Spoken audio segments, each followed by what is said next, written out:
What's up, everyone? Welcome back to another edition of Pack a Pod. Ladies and gentlemen, we are back. We got a banger show for you guys here today. We got a big draft. Going to talk about some stuff from BO4, all the good stuff. But before we get into it, don't forget, if you're listening on Spotify, leave a review. And also, we can respond to your comments now in the Spotify comments section, which we figured out how to do. So we've been responding to some of those, so you can leave a comment down below. Feel free to comment, feel free to leave a review, and make sure to follow. Thank you guys. As always, we appreciate the support. Now, boys, Black Ops 7 has not released yet. The beta is closed, and right now we can't really move forward. But what we can do is take a step back and look at some of the previous games and some experiences that we may have missed out on, and or at the time just maybe weren't fully locked into. So we have done and continued our journey going back through every single Easter egg. We've gone through BO 1, 2, 3, and now we are starting our journey on Black Ops 4. We kicked it off for the first time with the map 9. We did the Easter egg. We tried it the first time, and we unfortunately had a crash. So I guess technically we didn't complete it on the first try, but I'm going to be honest, I think we would have completed it on the first try. We got it on our second try. We were able to lock it in. We finished the 9 Easter egg. Boys, let's get into thoughts just on the Easter egg itself, but also on the overall map, and that could even leak into a discussion on what we feel about Black Ops 4. Was it overhated? We'll get into all of that, but let's kick it off with the Easter egg first. Jay, what'd you feel? Well, first off, we got to go hand up, okay? I got to have a hand up moment here. I did not realize that in the actual release order of the game, because both Voyage and 9 released at the same time, Voyage is actually the first map. Fuck. 9 is the second map. I did find that out, but I just didn't say anything.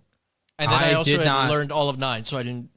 I did not know that when we were doing 9, because for some reason in my mind, like, I played BO4 when it came out, and I remember playing 9, and I think for some reason that just made it in my mind it was like the first map.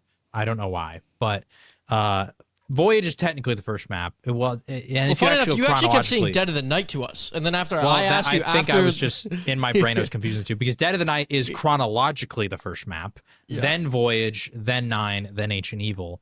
So I think that's why I was saying that. But the actual considered release first map, even though they released at the same time, which I guess then the tiebreaker there would be Voyage storyline-wise begun the story, because then they went back with a flashback with Dead of the Night afterwards, was technically Voyage. But we did 9, and I think we 100% would have beat the Easter egg the first time if you didn't crash. It was just kind of an unfortunate moment. We were literally like 2 steps away. If you want to go watch those, by the way, they are on the YouTube. We do live stream the Easter eggs, and you can go watch the replays on there. So shout out to that. But to be honest, I thought the Easter egg was good. Yeah. I really liked the Easter egg. I feel like it's very refreshing going back from BO6 because, and this is something that Jumba, because he was the one who knew the Easter egg and was like kind of leading us through the steps, he felt a little self-conscious that maybe we weren't doing enough. And I can say, as the guy who in a lot of the other maps has been the guy doing the stuff, I felt very involved. I feel like in the older games, they just do a much better job at making it so that all 4 players can do the Easter egg, because there was a lot of steps where we would all get teleported in to do something for like a holdout step, or we would all have like, even if we didn't all have to do like, for example, the dead wire step, we each had a spot where we decided to do it. We each were doing our own challenges. There's just a lot more things that I feel like got all of us involved, and I liked it. I thought it was a great Easter egg. Yeah, you have no choice but to be involved in older games, and especially on this Easter egg too. I mean, we still have a lot more to go, but just looking and skimming through some of the other ones, we're gonna have to all be involved. So, yeah, I felt like it was really fun. Some of the steps, I mean, when we go back through the history of some of these Easter egg steps, I do think that the one step that will stand out to me was the step where we had to get the order of the zombie we had to kill correct. Yeah. That's fun. We failed it a few times just from, the fire zombie being annoying as shit. But like having those moments where you fail things a few times, but then you find a way to make it work is what makes Easter eggs, in my opinion, pretty fun, because it's a collaboration of a lot of different efforts and you guys coming together to solve a problem. And when you can solve that problem, it feels really good. Whereas a lot of times in Black Ops 6, it was like Jay said, there wasn't like a whole lot of need for collaboration. And I think we talked about this on a previous episode. I think it was the one with me, Jay, and Jumba talking about Easter eggs and the history of them and how they've changed. There isn't a whole lot of collaboration in BO6, in my opinion. This one, it brought it back, and it was really, really fun. So all the steps, I think, were pretty interesting. And just the setting itself, always good. I had a good time, though. I had a real good time. Kyle, what'd you think? Other than some of the steps being rather tedious, which is just not my favorite thing, I would do by think, tedious, are you talking about the ones that are like round gated, where it's like put this thing, wait 2 rounds, then that, or which steps? That stuff, and then also like, it was more that stuff, like the waiting the 2 rounds thing. Like you have to sit it there and then sit for a little bit and then come back to it. Like I think that's kind of annoying. Yeah. I like the ones where like I like the bull one where like you have to shoot the thing with the shield and then it spawns something and you got to kill it and then you shoot the other ones. Mm-hmm. I thought that was kind of fun. Plus, like, it is very true that like, even though my job in this Easter egg was kind of like to do fuck all, I kind of like, you know, still trying to be involved in some way, shape, or form. They're like, you can't kill any zombies. You got to get obliterated by fire and just get the shit beat out of you. And I was like, Roger, I got that. For context for the listeners, Kyle was the one who had to get the negative affinity to get the shit thrown at him in the arena. And the easiest way to do that is to just not kill zombies. So for like the first 6 rounds, you're chucking nades in the crowd. You're letting zombies hurt you and down you, hitting the fire, like anything that he can do where you don't want to play that way. That was what he had to do. It's interesting. It was an interesting thing though, because I needed to get the positive affinity, and like you had to focus on not shooting zombies and like dying and stuff like that, which I did it solo, and I'm not going to particularly say, like I did most of it solo. I'm not going to say that it was easy to get negative affinity, because when you're solo, you have to kill zombies. So I was getting frustrated. I was like, fuck, I'm raising this. But getting the positive one in quad seemed to be so hard, where like now, like we had like this different experience where you're just trying to play dumb and I'm trying to play absolutely perfect, because even one smack, I'm like, well, it's another 3 rounds we got to wait here, boys. Like, I'm sorry. Like, yeah, but sorry, continue. No, but I kind of liked that though, because it was like a grind, you know, it was like a weird grind. I was at the beginning of the game, I'm doing fuck all for the first 6 rounds, and I'm just chucking grenades into the crowd, getting beat up by zombies. Meanwhile, Jumba's over here sweating his nuts off, can't even get hit by one zombie, and like we're doing all this stuff. And then, you know, I think that it's just good to be involved, because there's like Jay said, they had plenty of opportunities where they teleported us into a room or something. And there was something we had to do together. And I love that the most, because it's like you get teleported into that room, you got to shoot that red orb, and then zombies are just flying at you. And some of those are so basic, right? Like shooting the thing wasn't a hard step, especially once Jumba's just sitting there and holding them all with his Death of Orion. But the fact that we're all involved on that, you teleport for the one where you have to shoot the like spinning like gear things up into the room, and like we're all locked in there, so we might as well all look instead of just having Jumba go and do all of them. You know what I mean? Like that. I agree with you. Yeah, I love the steps where you got to get teleported with the squad, with the boys, and go somewhere else. And I don't really care what you have to do. It's just fun when you get into that moment and you're like, all right, this is what it is. This is where we're gonna have to figure this out. It's just fun. It's nice having steps like that again, because I just feel like we haven't had them in such a long time. Yeah, but I will say this. Boss fight was a little lackluster. We know that BO6 carries in boss fights. Yeah. That's for sure. Yeah. Mm-hmm.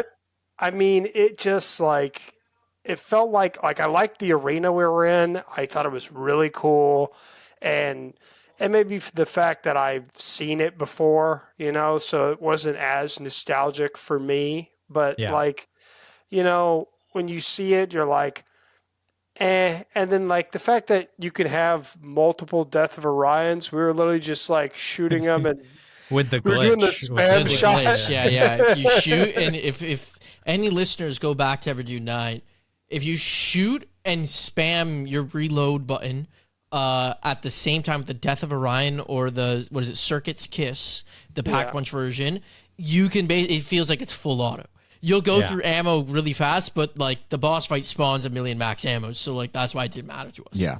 Yeah, you could They just gotta cap spam that at, that like, shit 2. and just obliterate. You know, you can build one, you can get one out of the box. Because I'm pretty sure all 4 of us could have gotten one if I would have hit the box. All 4 of us could have got it, which also was. It's funny enough. It's not the best gun to use would have been the Helion Salvo. Yeah. But like the Death of Orion was just really good for certain steps, like the step where we got teleported into like that black and white type room, that blighted room, or was kind of like they explain it in the Easter egg guides. That step's way easier if you have even just 1, but if you have 2, it's so fucking easy. Like that step would actually be really difficult if you didn't have something to hold those zombies because it's such tight space. Also wanted to shout out Electric Cherry on that Easter egg alone. great, I don't know why that perk just did work, that Easter egg. Yeah. But overall, I felt like I love the ambiance of the map, and I love all the different things you have to do for the map. I thought the map was great overall. Yeah. I just wish like the boss fight was a little bit more challenging. Yeah, I think... On the boss fight, can I just say, I feel like the size of the arena was very problematic. Yeah, it's just, it was a little big. Infinite space compared to how big the boss was. Because I was sitting there thinking, like, if you cut that arena in half, that would have been way harder because then it's a lot more difficult to avoid the elephant. Or with how big it was, also 4 players, so he's not going to target 3 of us. You know, like, it was really I think a third wave also could have been cool. Imagine 1 elephant, the second elephant, then like 2 elephants for the end. I think that would have just been interesting. perfect, 2 too. elephants would have been sick. See, Yeah, with that just like- size arena, 2 elephants would actually work. Yeah. Because then it would be way harder. Because like the thing is, like, the first time the second elephant comes, it's like, oh shit, there's another. But then like now you like once you kill it, you're like, I feel like you'd be like, okay, is there more? Or like you'd almost be prepared for it, which is like also to your first time doing it, you'd be like, oh shit, there actually is a third round. Holy shit. Yeah. Like I think it would be a ton of fun. It would have made right? more sense too if even on the second wave when the guy goes, "Oh, we finished, we completed," and there's like, "There's one more step." If it would have been 2 elephants then, and you just left it at the 2 waves, I think that would have been better. Because like I'm thinking when he says that there's going to be, you know, another step to this, I'm thinking 2. That's what I was thinking because you guys had watched the video. I didn't watch it all the way through, so I was thinking 2. When 1 came out, I was like, "Oh, cool." Like it's just 1 more, so it wasn't as difficult. Yeah, I mean, Black Ops 6 blows every other game out of the water when it comes to boss fights, I think. But that just is what it is. Now, Kyle, you do bring up a good point. I did want to talk a little bit about the map itself as we start. Do I get to go through my thoughts? Oh, Like, sorry. You went to Jay and Kyle, and No. I fucking No, did the you did Easter the egg whole 4 Easter egg, times, no. and I don't even get to talk Yeah, about my sorry. I thought you were just peppering in your thoughts in there. I Go ahead. did a little bit with Kyle. I feel like I was just elevating Kyle's. To be fair, I feel like points. Kyle gets a lot less airtime on this particular show, so I was trying to give him some more shine. Hey, listen. Wasn't He's in trying a to room take with away. Apples, when bro. I need to talk. I wasn't you know? taking away Kyle's airtime at all. No, I know. Like, I was wasn't. just. I thought we had all peppered it in there. What did you think? What did you think of the Easter egg? I guess the only thing I was going to bring up was like some of my thoughts because I had like the reason I even like decided to learn this Easter egg is I started watching the guide and he's like, well, you got to know how to build a shield, which this is like in other maps too. You got to know how to do this stuff, but you got to know how to build a shield. Then you got to know how to build a wonder weapon. Then you got to know how to open pack a bunch. Then you got to know how to do this. And I have all separate videos to do that. So when I saw that, I was like, I got to watch 4 videos now. I'll learn better by doing it. So I had started and then I almost completed it.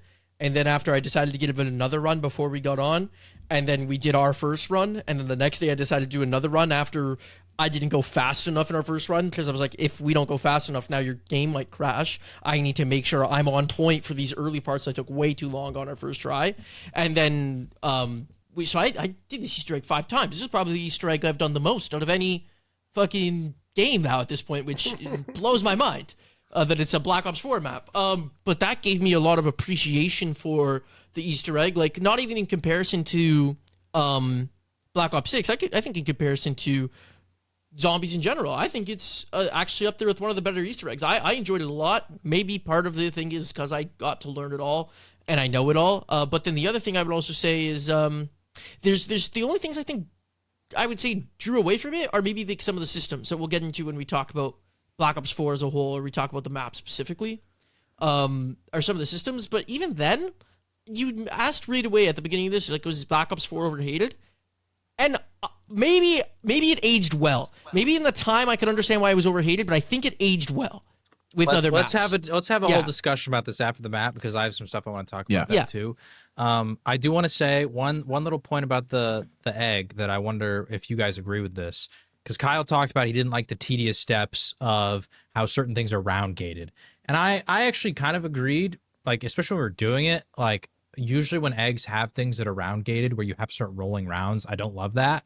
But then I was also thinking, because we failed the first time and then had to do it the second time, the sheer efficiency it forces you to have of, like, it is round gated. You do have to wait 2 rounds for this thing to happen. But if we can just make sure we get that thing as fast as possible to be super uber efficient, I liked that. Like, I like the fact that it forces us to try to become more efficient as we go, as opposed to some of these other Easter eggs that don't have those kind of things. So I don't know. I was kind of like, when I looked back on that, I was kind of a fan of some of those things that required efficiency for the sake of, you know, sure, that thing has to happen. Like, it does require 2 rounds to do, but we can do multiple things all kind of at the same time as we're building up into it. Exactly. So yeah. And that's what I was quickly going to get to. I think that the cool things were, like, it felt tedious because we needed to do it, but when we were so efficient, it made it really easy. Like, we finished on round 22. The first try probably would have been a little bit more difficult because we were on, like, round 29 because we were not that efficient, right? Yeah. I had a fucking Photoshop doc with screenshots for every location the second time we did it because I did not want to make sure miss out on that stuff. So, like, and the reason why I was self-conscious about you guys not doing a lot is because I had to do so much. Like there is so much to that Easter egg that I think you guys didn't even get to see, even, like, by checking every spot. I know you guys started looking for them once you knew sort of what to look for and once I explained it, but, like, I was checking so many sections that you guys didn't even get to look at, and, like, I'm scanning all these different things where it's like, I loved how involved that Easter egg was, and, like, I can't imagine what it would have been like actually trying to solve that Easter egg back in the day and, like, do it as a squad. Like, if everyone learned, like, where the spots are, we could have made that 10 times more efficient, because if all 4 of us knew where every single spot for, like, the bulls, the screws, you guys didn't even see how to build the Death of Orion, where, like, you have to, like, shoot a pot that raises fire, and then the fire directs an arrow to, like, a fucking skull that's on one of the different gods' temples. Like, that's what I'm saying. There was so much stuff you had to do that it was, and, like, even Pack-a-Punch. I don't know if you guys know how to open Pack-a-Punch, but, like, fighting the champions there was so much to do. That's just because you had to do those. But yeah. Yeah, but that's what I'm saying. My point is just that, like, I was worried that you guys, I was happy to find out you guys felt like you're doing a lot, but, like, if you learn more about the map, I think you realize, like, holy shit, there's, like, a lot, and there's also side Easter eggs too that we don't know. There's just so much going on. This is why I was like, you guys are going to do the Easter eggs for BO4, because, like, when I was doing Origins or, like, some of these old ones, like, that's how I felt. Like, that's why I really appreciated Origins. Those ones or I know Horizon at the Tracker. very least. Yeah. Sure, but, like, there's so many things, like, even for Shadows, for example, I remember that when we were doing it, I was like, just let me open the map. Let me do beast mode, because I know how to, like, get max efficiency to open everything in one go. So if you do it, you're going to miss something, and then I'm going to have to go waste a beast mode just to get, like, that one perk on. Instead, I could open this door and this little gate and that perk because I had just, like, I've been doing it. Or, like, Garad Crovey, right? There's so many specific things that I was like, I just was doing all of them ahead of time, like, locked in. And so I was like, that made me appreciate them more. So I was like, I want you guys to have that feeling. So, yeah, I'm glad. Yeah, and, like, my biggest thing with it was just that, like, that's why, whenever we want to get into it, that's why I think that it, like, aged well. Because it had everything that I was looking for in an Easter egg that I feel I didn't get from Black Ops 6. Like, you guys bring up, like, the fact that we failed the symbols, like, so many times in a row, and we had to perfect this strategy where, like, even though it was a lockdown, like, there's so many lockdown parts in this Easter egg, which I actually liked because it made it difficult in a way. And so, like, we're like, there's not enough room for us on the bottom floor with Jay for 2 people there. There's not enough room for 2 people in the middle, and there really wasn't enough room on the top. But me and Kyle just had to make it work because, like, well, we're just gonna mess someone up, so I just stayed there. And so, like, yeah, the fact that we failed it a bunch of times and had to optimize it was awesome. I love that. I now know a fucking hieroglyphic language. Can I just say, too, about that step, one of the more creative, like, code steps, I'm a big fan of how they're like, okay, we've got like 8 different special types of zombies in this for some reason on this map, which by the way, like the fire, the electric poisons, those are on every map, which, you know, we'll talk about that when we start playing the other maps. But the fact that there were so many special zombies and they were like, okay, let's turn that into a cool code step as opposed to just like, you know, you go see the symbols and you go input a code over here and that's the code like we see with a lot of them. Because I like code steps, but I was a big fan of that code step. I thought that was really cool. And last thing I'll say is that, like, that's maybe what it was. And, like, I guess if you were to take every step and compare it against every single map, they've probably appeared in another map somewhere, something similar, right? But everything felt like, to an extent, unique. The affinity doesn't exist on any map. That code step, like you just mentioned, is pretty unique. The step where we go into the blighted area and we have to like shoot the things off the wall, like I'm sure that's happened, but like that's a unique room that you don't get anywhere else. Like the dead wire step where you have to charge that again. Like soul boxes are specific, like they're on all maps, but that's like a very unique take on like having to kill zombies. Like me and Jay couldn't figure it out the first time because we're killing the zombies wrong, and so like whereas like I look at. And I don't just want to use this to just shit on Black Ops 6 Easter eggs, but I look at like the steps on Black Ops 6 Easter eggs, and it very much was like you said, code here, code there. Like sit here and like hold E on the like nothing felt like super unique. The bomb steps, like the bomb step on Terminus, I thought was gonna be so cool, and it's so easy. I've watched Jay accidentally fucking finish it basically because he should have died, but you can't die in the game, so he finished it. Like Yeah. I don't know. Like just like it didn't feel nothing in Black Ops 6 ever felt like it had that sort of like pizzazz to me. And I think people are gonna get mad. I need to go probably do those more than the amount of times I've done them. But yeah, I don't all think felt- it's gonna someone change who has too done much. them, no. Yeah. Because a lot of those steps, they like some of the steps are good, but they don't feel like that like cool to do. You know, like even that bomb step, it's like all it really is figure out a way, whether it's doing ether shroud or like a smoke grenade or something, to make the zombies not hit you while you just hold a button. Yeah. Like that's Yeah. really all That's that what I'm is. saying. There's That's not what I'm like saying. I'm not having to solve problems. It's not like the Gorod Grovey bomb step, Yeah. where you Yeah, have to where it's watch a like, screen there's a and there's code, like yeah. bouncing around, and you have to have everyone in a set situation, or if you're solo, you have to memorize the pathing to go to the bomb the fastest, right? Yeah, It's not yeah. that. There's no high That shit leverage was situations. ass. yeah. Yeah, like, and that's what I'm saying. Like, Jay should have died one time. We were doing the Easter egg on Terminus. I died, and like he was trapped by all the zombies, and we're like, oh, we're not gonna get it, and he just got it. I don't remember how, but You he want just to know got why just I got it? Because the amalgam will pull you, and when they pull you, all Yeah. the zombies stop hurting you. But while he pulled me, I just That's kept right. holding the button, and Yeah. even though I got pulled away from the bomb, it kept diffusing. So he pulls me, hits me, and when he hit me, my armor broke, which also had the augment that made them all like stunned. So the whole time that's happening, I'm still diffusing. I diffuse, and they're still stunned, and I just run away. So Think the about that. amalgam literally saved my life. Like Think about it's the only reason I did it. Yeah. Yeah. So Anyways, so overall, I was really happy with the Easter egg. I thought it was great.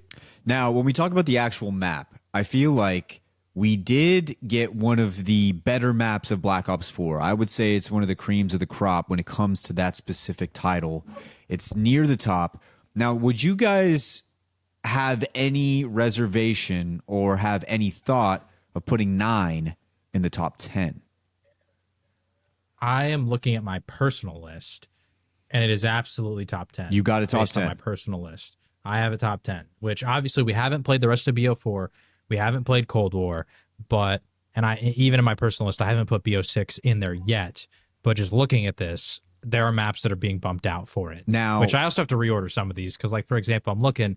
I got Shadows of Evil below Verrucht, and I don't know why I thought that in the moment. Once again, yeah. I mean, me and because Jumbo have been, I'm an Easter egg guy. Yeah, me and Jumbo have been going crazy in zombies mode, just like rearranging our list after all the new things yeah. we've come across.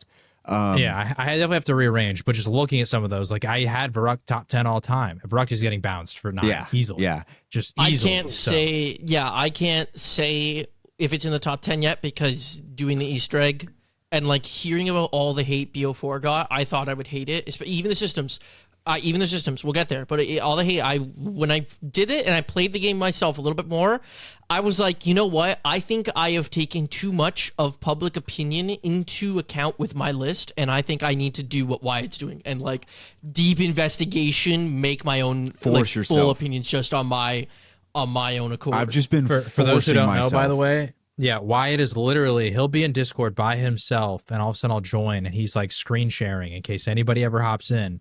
And it's just him playing some random old BO2, BO3 map that we've already gone and done and ranked.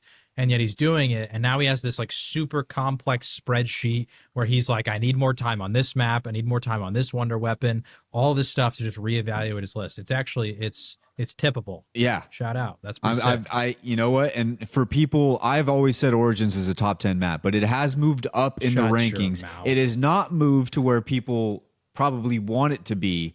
I think it's in a spot where I cannot see it moving any higher based on the way I like to play. Because we won't say it eventually, but we'll eventually go back to our rankings. I believe after Black Ops 4 or after Black Ops 7, whatever we want to do. But it has moved up. But it's not in a place where people think that it's going to be. But yeah, that's what we've been doing with all of that. Now, personally, I can't see 9 breaking the top 10. I do think it's a very, very good map. I think if I do have it somewhere, it'll be around 11, 12-ish, though. The area I put 9 in reminds me a lot of Buried, because it's a very easy map if you just wanted to not die. Yes. Like, it's a very easy map to play if you want to not die. And a lot of people say that about Buried. I just like the systems of Buried a lot better.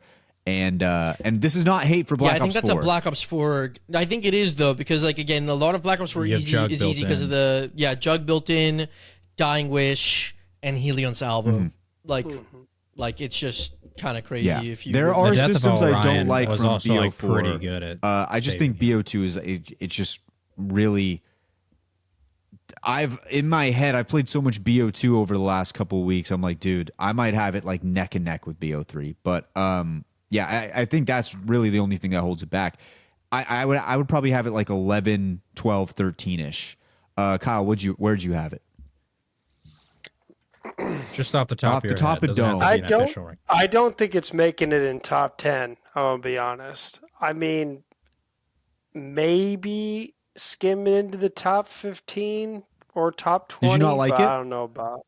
Jay, do you have that original ranking? It's not that I don't like it. It's just that I like other maps more. Yeah, where it had like I thought it had like everyone's other maps were better to me than it. I don't know if you wanted like a specific one. I just in my opinion, I don't know if it'll make it into the top 10. Yeah. No, Jay does have our original rankings from our that episode where we did the rankings. So when we go back, it will be interesting. I was trying to find it right now to see what my top 10 was. I resent the link. It has all he has all of it. But yeah, so Jay, for you said top 10. Jumba, are you right outside of it? I said I wasn't sure, and like I need to reorganize some of this stuff because some things I have lower would absolutely go higher now. But if it was just this list, absolutely, it's going into the top 10. That's what I'm saying some too. of my Just lower based things on, need to go up now. Just based on the old list that we have on the podcast, it would absolutely be better than Baruch, which is in my top 10. Yeah. So like it's in the top 10 just on default by that. But I do need to move some stuff around because I have changed some of my opinions having played some of these maps more recently. But also just some of my opinions having like stewed on some of those experiences more. But the reason that I would say, and this is a shout out to all the people that say, zombies maps, the people hate when they're on daytime. It's like a daytime map and it's sick, man. Yeah. Like I love the environment of the map. And also I'm very biased here because which I know it's not the Coliseum, but the Coliseum was a thing that when I played Assassin's Creed as a child, I became a massive Italy enthusiast because I wanted to go to the Coliseum one day. And when I graduated high school, my parents let me pick a place for us to go on vacation as a family, and I picked Italy, and we went because I wanted to go see the Coliseum. So like the fact that there's a map there and they have like tigers instead of the dogs and the gladiators and the affinity system and all, I thought it was sick because it felt like I was in the Coliseum. That was super cool to me. So just the atmosphere, the environment, just everything, the way that it worked and was built in, like even the challenges system where you got to go slice the flag and do all these cool challenges for like cool rewards. I loved all of that. You want to talk atmosphere? The crowd is so cool. You have a crowd literally chanting for you. Yeah. swearing at you, throwing you And rewards. they give you rewards. if you got good yeah, affinity, like throwing shit at They you. if you literally got throw bad. shit at you. Yep. The fact it's interactive enough that you could get bad affinity by throwing grenades at the crowd. Like, I didn't think that was possible. Like okay, I understand getting bad affinity by playing the game, but the fact that like the crowd has like an interaction, you can shoot they them get with a rocket pissed at launcher you. They're or like, throw "You're throwing a a nade grenade. at me, man! Like, what are you Yeah. doing?" And it's negative affinity after is so Yeah. cool, so cool. And so, I mean, and I don't want to do what Jumba said too, where I'm not using this to just like shit on BO6, but there were so many of like when I think about old zombies, man, there's so many of those map specific things that stick in my mind, like the affinity system with this one, or that specific code step, very specifically utilizing how many special zombies they have in such a unique way, or like the hacker on Moon, or all like the where you're running to the witch's house on Barry to get a free perk if you all that kind of stuff. I thought was so cool, and I really loved the way that 9 did some of those things. So I'm a big fan. I'll use this to shit on BO6. I'll do it. I mean, we kinda let's are, talk. but- Well, let's talk about it. Environment wise, this might be one of the top 5 maps just purely based off environment. When you go through the list of Yeah. all the zombies maps that have ever dropped, could be top 5 in pure just environment, because not only did they do the Coliseum, so to speak, correctly, but the underneath, they did everything that would make you feel like you were in that environment. They did it in the Shield as well. They did everything that would make you feel The uniqueness of the 4 different gods' temples, because Exactly. like they're not all one mythology. There's like Norse mythology, Greek, they're all different, but it was so well done. So they do all of that. They add it all in there, and then when you get to your special rounds, you have tigers, which have been famously used in the Colosseum, and you also have the champions, who are a major part of Colosseums as well. They would fight one another to the death. That's a part of what's going on in this map. And then when you look at Black Ops 6, you have all of the same special zombies in all of the same parts, and there is not one aspect other than maybe Citadel where you can get engaged in the environment of said map. It is just all completely separate from that. And so it's just so clear. It is so clear what's missing from zombies. It's absolutely staring us straight in the fucking face, and people just don't want to accept it for whatever reason. Maybe they started on later games, who knows, younger, whatever it may be. But the environment is so next level when it comes to this map. It honestly, like, if we ever do a draft, I don't even want to do a draft for that. I just want to hear people's opinions. Top 5 greatest environments in zombies history. I would just love for all of us to have a list. 9 has to break. If it's not everybody in everybody's top 5, it's got to be like honorable mention, right? Like, it has to be there. It is one of the best that has ever been made. And I remember when Black Ops 4 came out, I wasn't very happy with Black Ops 4 when it first released. I played 9 at Kyle's house one time. We were all supposed to be partying. I played it till around 50. Our friend Troy came over and made me get off the game to go play, I think, beer pong with everybody else, because I was just so locked in on the map. It engages you because the environment engages you, which is something we didn't see in Black Ops 6. I take offense to that. I think that's the reason why Modern Zombies has been ass. There it is. Whatever. I use that to back up why this map is really, really good. It's a top-notch map. Well, to piggyback off that, if you think about BO4 maps, okay, we're going to the Titanic, we're going to a Coliseum, we're going to, an Like old the Mob of Clue the Dead mansion, bro. a Like the prison. game Clue. Yeah. I was like, you look at all these things that you go to in Black Ops 4. You go to a mansion, yeah. You go to all these different places. And then you look at BO6. We have a city in Virginia. We've got A gas station. a castle, a gas station. Yeah, a gas station A in Virginia. gas station in Virginia, the mansion in Virginia, then the little nuclear facility also in Virginia. Somehow. Like, And the castle, yeah, We do have a somewhere in castle. Virginia. The zoning board has no idea what they're doing in Virginia. They are just letting things be built wherever. some are saying that the zombie infection is actually only in Virginia. It hasn't spread to the rest of the world yet. Zombies control and so the just don't politics go to that in state Virginia. and you're good. They control it all. But yeah, no, Yeah. I think that overall the map 9 whatever you feel about the Easter egg, I think just the map on its own as a standalone map is incredible. I think it does fit into that category where it can be very easy if you want it to, but you can make it difficult on yourself too. Like there's ways to make it difficult and there's ways to make it fun. No matter what, overall, fantastic map. Congratulations. That's a pat on the back for Treyarch with the map 9. Now, the discussion we've been kind of waiting for here. Was Black Ops 4 overhated? I know we've been chomping at the bit for this one. Jay, I'll throw it to you first. What do you think? I think it's to quote our friend Better Brian, I think it's a nuanced discussion, because when it came out, the one thing that I keep reminding myself is that it's coming off of Black Ops 3.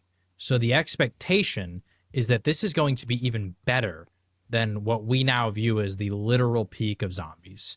You know what I mean? And especially, I'm just trying to envision myself, because I remember when BO4 came out, but I wasn't necessarily like as hardcore about zombies as I am now. So I'm trying to envision if we just came off of BO3 and they were telling us we're doing BO4, and guess what? We're going to the Coliseum and the Titanic on release. I'd be like, that's incredible. Then you're telling me that also, you know, we're getting the old crew back because, you know, some people thought that crew was going to be done for, and they're going to Mob of the Dead, which we haven't played the map yet, but when they're going to Mob, which is my favorite map of all time, like arguably at that point, I'd be like, oh my God, this is incredible. I would think this is so sick. And then also we're getting 4 maps on release. I mean, holy content. Like, this is going to be the greatest zombies game of all time. And then we start playing it, and they've completely changed the point system in a negative way, where it is no longer point per bullet and it is then point per kill. That was definitely very frustrating to a lot of the community. The 5 times Pack-a-Punch, I don't think was very well received, because the real goal of it was to just remove double tap, because if you don't have to buy double tap, then you just 5 Pack-a-Punch, and it basically comes with the gun at that point.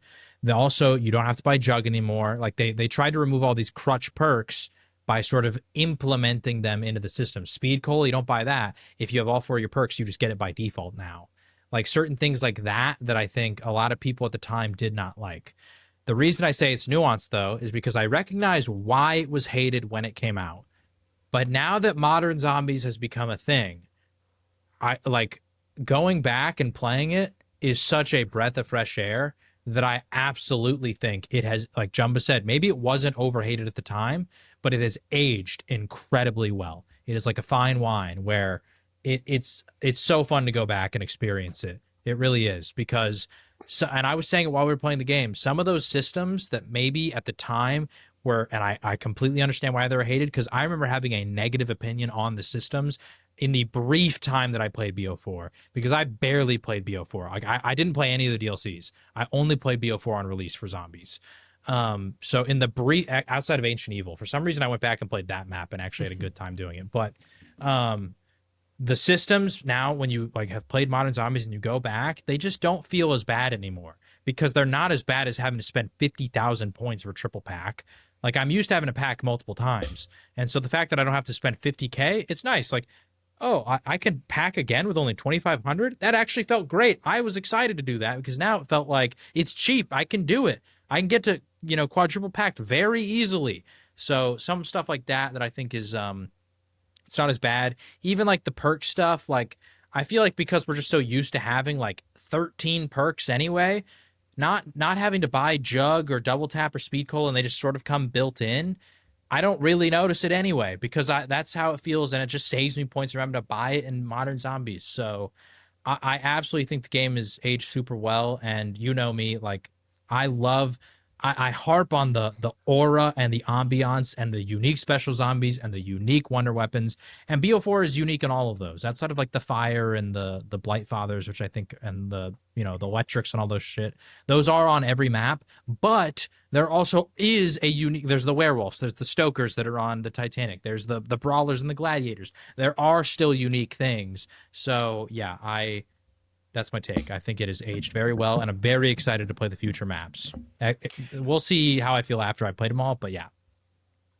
I do think that like some of the mechanics too, going back to it, I think are kind of cool. Like, I mean, the specialists, they're kind of OP a little Very bit, OP. you know? Mm-hmm. But I do like the level up system for that because it's like you're trying to work towards something while you're playing, which is to me always feels good when you're like doing something to work towards something while you're keep going.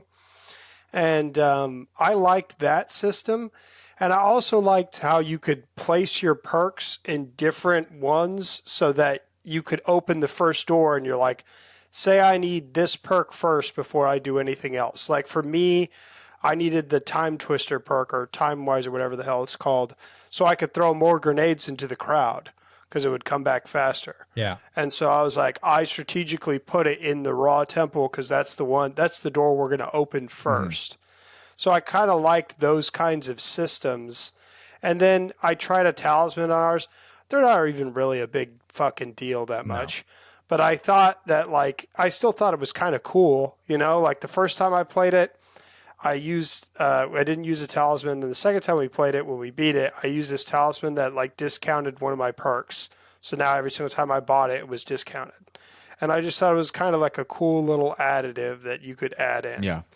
And I think like a lot of the mechanics are kind of like Jay said, they're refreshing from what we have now, which is just like triple pack. You got a bunch of shit, and it just feels very meh, you know. Jumba, your take.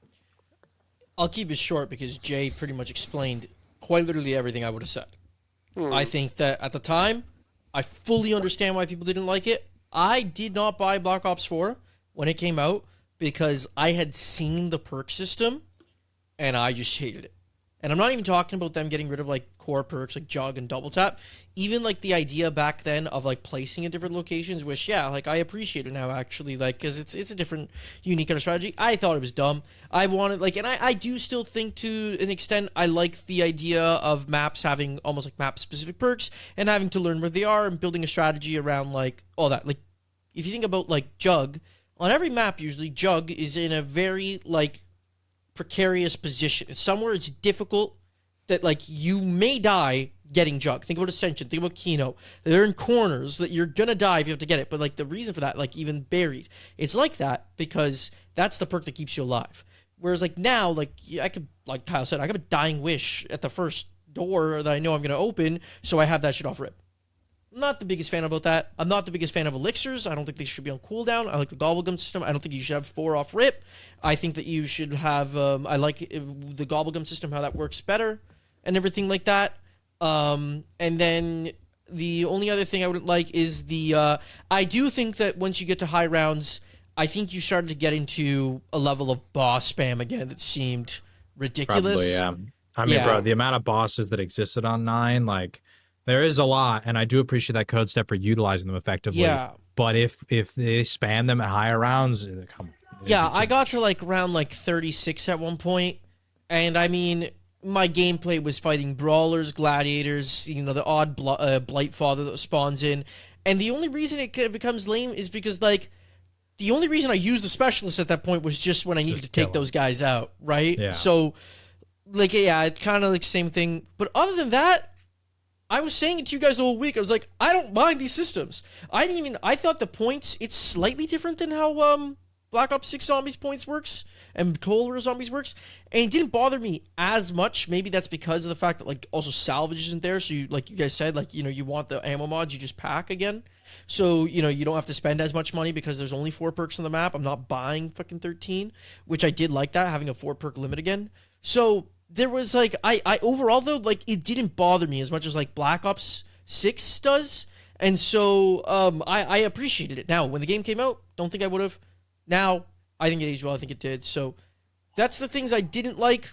But for the most part, I've played now 9. I've played Dead of the Night. And both times I've come onto the map being like, I'm fucking having fun with Black Ops 4. I'm liking this game. I wonder what would have happened if you went back and asked me when the game came out if I ever got the chance to play it, though. Yeah. For my take, I think Black Ops 4 was the last great zombies game that we've had. And I did say great.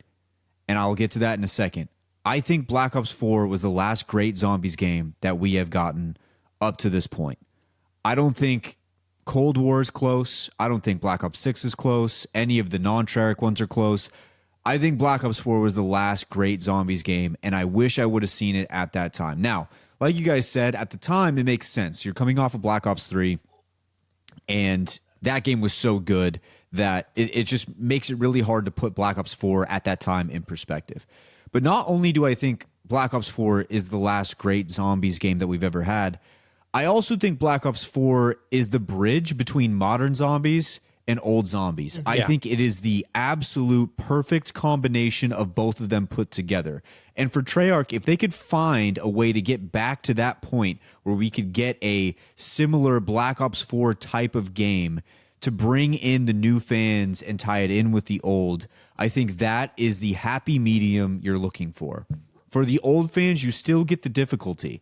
It is still a difficult game. It's a lot easier than, let's say, like a BO2 or a World at War, right? It's still easier than that, but it's not a Black Ops 6 where you're just escaping relentlessly. Times that you should be dying, you're just finding ways out of it because the zombies have no stick to them. You can kind of just bounce off them however you want. Black Ops 4, you can get stuck. And when you get stuck, obviously, like, you can get slapped the fuck out of, and you will go down, you will die. But on top of that, it does have a lot of modern things that I think newer zombies fans will enjoy. It's not as sticky as a BO2 or a World at War, so you still do have some escapability, and you almost have a built-in wonder weapon with your ability to have the specialist. Like that, getting that every single round does get you out of a lot of trouble, because the second you pop it, anybody who's around you just instantly dies, and you have, a chance to kind of get back, get settled once again. Also, the introduction of Dying Wish is essentially just a last chance ability, and especially if you have it in the modifier slot, I mean, you just come back with the full health, so you're good. It is funny that the perk system's goal was to remove crutch perks, and then they made Dying Wish, which is like arguably way more OP than any of the old perks were anyway. Exactly. I went flawless on our last Easter egg run, and I probably shouldn't have. Yeah, I mean, Dying Wish saves your ass many times. Yeah. But on top of that, like getting to some of the other systems, like the perk thing, I don't love the perk thing, but the fact that there is a 4 perk limit, but the ability to kind of swap out and pick and choose where you want them to go, I think once again that bridges in the old fans with the new. It brings them together. It makes it to where you can have the ability to flex and do different things on different maps, how you would like it to be, but also leaving it to the 4 perk limit, so you're not just absolutely juggernauting around the entire map, not dying and doing anything like that. So you also get the bosses, the special zombies, so to speak. The special zombies, they're always in all these different kind of maps, and it seems like modern zombies fans do enjoy having more special zombies in the maps. I'm not the biggest fan, but they're in there. There's the option for it. The Blight Father is also another thing. But also, I think Black Ops 4 really, one of the biggest missteps that it had was bringing back the old crew. And now I know that that's sacrilegious to say because it ends the storyline. I honestly feel like if Black Ops 4 was just the Chaos storyline and just those maps, it would be looked at a lot differently. The way we looked at Black Ops 4 when it first released, when we got these new maps with the premise storyline, was it was just 5 with a couple extra rooms, Mob of the Dead a couple extra rooms, and Nuketown a couple extra rooms. Also, Call of the Dead, couple extra rooms. It ends the storyline, and it ends it in a beautiful way, but also it's just the same maps that we've already played with a couple extra rooms. Now, I know it's easier to say that now because there's an easier ability to play some of those older maps. At the time, like, PC wasn't as accessible. Now it seems like everybody's got one, and you can go back and play those older maps. But so bringing them back was really cool. But if they just did the Chaos storyline, a lot of the reason I got turned off to it was because I felt like they were just destroying the characters that I knew and loved by just bringing back maps that we had already played with just a couple extra rooms. So if they just do that, I know the story of Chaos isn't the most deep and like crazy story, but neither is Black Ops 6, and people still love that storyline. So I think Chaos, just if you just left it there would have been more than enough for us to look back on and be like, wow, this was really, really great. So in summary, I do feel like Black Ops 4 was the last great game. I think it's the perfect bridge between modern and new zombies. And the only thing I would change, I wish either one of two things. When you put the map, when you picked your perks and where they were, I wish they had their own special model of perk machine instead of the same model on every map. I wish you could see, what the Wolf's Bite perk looked like, what Time Slip looked like. I wish it had its own special model. And or if that was too hard to do because everybody would have 4 different models on 4 different characters, maybe they felt like that was too difficult. As a squad, if you picked the 4 maps going into it, I felt like that would be really collaborative, really fun, would have made things a lot more interesting, and then you have the models as well. So those are my 2 fixes. I do think the perk system was fucking annoying. I think it was my biggest gripe out of everything. To be fair, I just want to quickly say I don't know. I've heard anyone like the Black Ops 6 storyline. That's one thing that even the Black Ops 6 enjoyers. I'm on Twitter too much, so no. Have they seen it? I have not seen that. I see it a lot. This there's people that like everything. Yeah, they like Maya and they like her dirty feet, but like I haven't seen anything else. Okay. Like, Shout out Maya. Seen that. But yeah, so that's how I feel about people Black Ops 4. like shitty stories in movies all the time. So like, I'm sure there's people out there that do. We should remember to come back to this conversation again after we finish the maps because Yes. I've only played this Easter egg and then a little bit of Dead of the Night. Like you brought up a lot of good points about other maps and everything like that, but I want to give them a chance before I form my full opinion about the game. Yeah, one last thing too I want to add. A lot of these maps have tight quarter areas, which I feel like have gone by the wayside. Lots of tight quarter areas in a lot of these Black Ops 4 maps, especially the Chaos ones. Lots of tight quarter areas. I like that. When Citadel Day More was coming out, it did have tighter quarter areas, but it also had just the spawn room is just a massive circle. Like it's just the most massive circle. So yeah. On the conversation though about like, just like the game being easier than like the old games but harder than Black Ops 6. And I haven't even done what Wyatt's done going back to Black Ops 2 yet. Instantly I had to adapt to 2 things. One, buying perks. I would get to like round like 15 and I wouldn't buy perks because I'm so used to like not needing perks in Black Ops 6. I just don't worry about them. And so I was getting taken down because I just was like, oh shit, I need something to protect me now, like Quick Revive or Dying Wish. And then the other thing is that I was fucking 4 hit down because like even Jug, I'm pretty sure is still 6 hits on old games. Am I right? 5. Like Wait. 5. Like Black Five Ops is old games? like Black Ops 2, Black Ops 3, is it 5 or 6? It's 4? 5. It's 4. Is it 4? Is it 4? Oh, Yeah. I thought it was 5 or 6. Anyways, Well, BO3 I think it's 5 because BO3 Yeah, they changed it slightly. they added in a But hit. BO2 I'm pretty sure is just 4 because it was 2 hit down and the Jug makes hit it down. 4. Okay. Either way, then, if that's the case, 4 hit down was like I was getting hard to use to. I'd get hit twice, and then like I'd be in red screen, and I'm like, oh fuck! I'm so used to getting hit twice, and then still like making risky maneuvers, and not realizing I'm gonna get double hit again. And so I told you guys the first like Easter egg run I did when I was just trying to learn the map. My first like 2 or 3 downs were just because I was like not paying attention to the fact that once I got hit twice, I couldn't just keep running through the horde of zombies. I needed to get away now. So I thought that was funny. Yeah, BO6 you can get hit like 19 times and still be running around. So, I mean, we're coming from that to this. It's like Go check our just a big change. reckoning gameplay when we tried to die at the end and we just couldn't die. Yeah, it's really one of the funny, and really all the devs would need to do is just look at that once and just be like, okay, I get Richie it now. reviving me. Someone was just reviving me over and over again. Like we should not. Shit, we didn't live stream that one, but like yeah, we need to upload that somehow. But yeah, It's uploaded. Mine's uploaded. So no, I know. I meant publicly. Yeah. But there it's it is. unlisted on a playlist. You can go look at the okay. playlist and find it. There you go. One last thing that I do want to say about BO4 is the one thing that I think modern zombies like Treyarch should look back upon old games and realize, because they're starting to do this thing with directed mode, because they came out with some stat that like less than 10% of zombies players actually ever do an Easter egg, you know? And BO4 is like the pinnacle of them making every Easter egg hard and tedious and blah, blah, blah, because they kept doing it. It kept escalating until BO3. And they were like, everybody loved him in BO3. Let's escalate it even more with BO4. So that's why I'm like, I'll change. I might change my opinion about BO4 post all Easter eggs. Yeah. Because I've heard that some of these are way more Yeah. tedious, like Blood of the Dead I'm and Dead of the in Night. charge of Blood of the Dead, and I'm I've telling already you, seen something. dude, it has been. I got to the bird step, and I got one of the birds. And I'm Okay, gonna well, learn hold Blood on. of the Dead. I'm gonna learn Blood of the Dead too If, before if we we're all doing do it. this, which Easter egg is Kyle in charge of?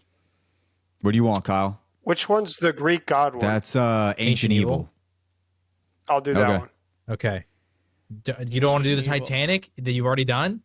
You can do I've both. already done it. I've already I done think it. that one can be a I know collaborative because Yeah, I'm not that gonna one's lie. pretty I'm easy. probably You gonna flip the start. switches and shit. I'll do my best not to like when you're doing it. I'll let you lead. But I've been having fun learning them, so I might learn them. yeah, no, No, you yeah, learn yeah, it too. yeah. Because That's I fine. mean, Blood Bro, of the that Dead was- is a long That was what I one. wanted y'all to do with the old ones. That's why I'd send the video. But It's a long Well, one. I'd watch no. Again, I'd watch the videos. I watched. no, the yeah. And like every Black Ops 3 one, okay, I don't have the steps memorized, but like I except for Horizon Drac because I missed the core time we ran it. I understand how to do all those Easter eggs pretty like step by step for the Black Ops 3 ones. The only ones from Black Ops 2 that I didn't know very well was Transit because I wasn't there in Die Rise. Again, those ones I know all like the steps of. And then so like I'm very involved. I paid attention to it. No, gave I up know on you guys Black Ops are. 6. Black But I'm Ops talking 6 like is where I more gave up. so like to where I don't Black even Ops like. There's 6 I no gave up. lead because everybody knows. the I steps, really so it's didn't feel already like did I it. had to learn anything on Black Ops 6 because I was just like, I mean, just tell me what we No, have to Black do in the Ops boss 6 fight. Literally nobody. Black did. Ops 6 I didn't bother learning, and then Black Ops 1 I didn't learn much of because of the fact that they were supposed to be easy They're enough. just so basic, right? yeah. Like that only one person. I don't even think we watched guides. Like we just followed a step-by-step guide on how to finish Shangri-La. Like, Well, we didn't- those I'd done all those back in the day. Yeah. Like, I remembered those. So like And what I was going to say though about the Easter eggs though is I feel like because of the reaction to maybe the BO4 game as a whole and the fact that it was the most complicated Easter eggs, they've really dumbed them down to a point that like they're not they're eh. But if we're gonna do a directed mode where we Make can 'em hard like as fuck. literally handhold people through it, make them hard. Like go back to being hard. Make them like this because I truly don't believe that even on BO6, directed mode aside, that people are doing the Easter egg at a higher rate than old games. I do not believe that. In fact, the sheer amount of people that are now grinding camos, I think is going to like make it even worse because so many more people are playing zombies just to get the camo, and they don't care about the Easter egg at all. So Yeah, I mean, yeah, I feel like if you're going to do that, make the Easter eggs hard again. you can do that. You can look at the stats on directed mode and be like, "Oh yeah, now it's like 40% more people are doing Easter eggs." It's like, no, dude, I would guarantee you like 30% of those are doing camo grinding. yeah, like Even don't- if they are, directed mode is separate because you could do directed mode on BO4 Easter eggs. You could, Yeah. you know? and we don't need it to be Blood of the Dead hard, like no, where the guides that we're looking BO3 at, hard. where the guides that we're looking at literally goes in the video. He says these are all the possible locations of the bird, but there are no sorry. He says these are some of the possible locations of the bird, but there are more, and I need you to go to the description if you can't find it in one of these spots. And he had like 45 on screen in 12-point font, and I was like, Dude. what do you fucking mean? Dude. What do you fucking mean? There's a doc I gotta go look at after. I spent Like, what are 3 you rounds. talking about? 3 rounds trying to find the first bird. 3 fucking And that's rounds. the first step. That's the first step after you build And the shield mind and you, shit. This is also the game where you have to hold a full horde of zombies. Otherwise, the round will end after a certain time. Yeah, literally. A full horde. Which is hard in itself to count 24 zombies. No, yeah, literally the moment that we finished BO3 and I was looking ahead to BO4, I was like, the strat is where like Deadass gonna have to have 2 people training, and they just have to keep training the horde, And they can't and then shoot. the other 2 can do the step. But those 2 have to keep the horde alive while the other 2 do the step. That has to be the case. Yeah. And like Anyway. I would even be fine, like honestly, you have directed mode now. You have no excuse to not make these the most difficult and challenging Easter eggs if you really wanted to. Now, like Blood of the Dead might be like taking it a little bit too far, but if you did that, you have directed mode now. It helps you. It helps guide you along the way. There's no excuse to make these things any easier and just like little tiny steps where you hold square on something or you just wait for a bar to fill up. There's lots of things that you can do now that you have directed mode in the game. Yeah. Easter eggs are for the hardcore community, so just make them hardcore again because it's never going to appeal to the casuals. It just isn't. Yeah. And I like directed mode because maybe it'll make some of those guys hardcore. Doesn't 10% feel like such bullshit? Those Easter egg guides have millions. They have millions of and millions. And even like, this is the other aspect of it too.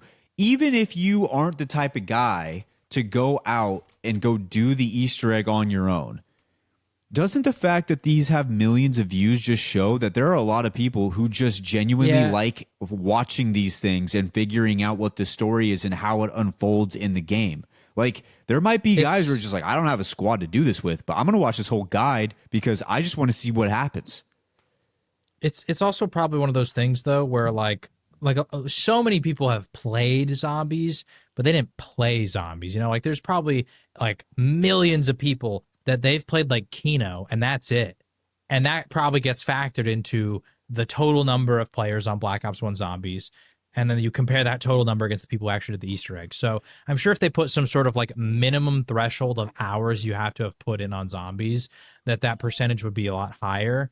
But yeah, like you just got to think about all the sheer amount of casuals. Because I mean, even like you guys have talked about in the past before this podcast, you guys weren't Easter egg guys. So think about even people that are more casual than you guys were. No, dude, I told you guys about that story at the bar. I was sitting down talking to Chris about zombies, and a guy walked up. He's like, "You guys talking about zombies?" And I said, "Yeah." He sat down. We started talking about zombies. Chris walked away. And then another guy heard me talking about zombies to this other random guy that had just met talking about zombies. He goes, "You guys talking about zombies?" And I go, "Yeah." And then he sat down, and then all three of us were talking zombies. And one of the guys said the best map ever made was Kino. And he said that Black Ops 3 was the worst zombies experience ever. I could tell immediately that he hadn't fully played because he reminded me of my friend Brian, who says Black Ops 3 sucks, but he hasn't played it. And he'll tell you he's played it. He hasn't played it. Dude, I totally have. No, you haven't. I Brian. get it. You I have get it. not. Something like Shadows being the launch map is such an overwhelming experience if you just want to go in and just like chill with friends and try to get to like round 30. Like opening Pack-a-Punch alone would probably explode people's minds. Opening the map, bro, the beast mode shit. You're like, where do I go, man? Like, yeah. So I get it. I get why people. I get it. I'm just saying that like there is a community out there who, like Jay said, also, has only played those. Yeah, and I mean, even just think about like going back to the whole like make modern zombies have the harder stuff. Imagine if Shadows came out on BO6. Opening the map on beast mode would be a breeze because the objectives would tell me where to go. Mm-hmm. The on-screen text would say electrocute the thing, and there'd be a big ass everything would tell me where to go. There'd be a big marker on my screens. That's another thing I wanted to add in about Black Ops 4. I actually think the HUD is perfect, minus the fucking elixir thing sitting there. The elixirs are staring me in the face. It would be such a good HUD if that elixir thing, this fat fucking elixir thing, wasn't just sitting there in the corner. It is the ugliest choice they've ever made when it comes to a HUD. Yeah.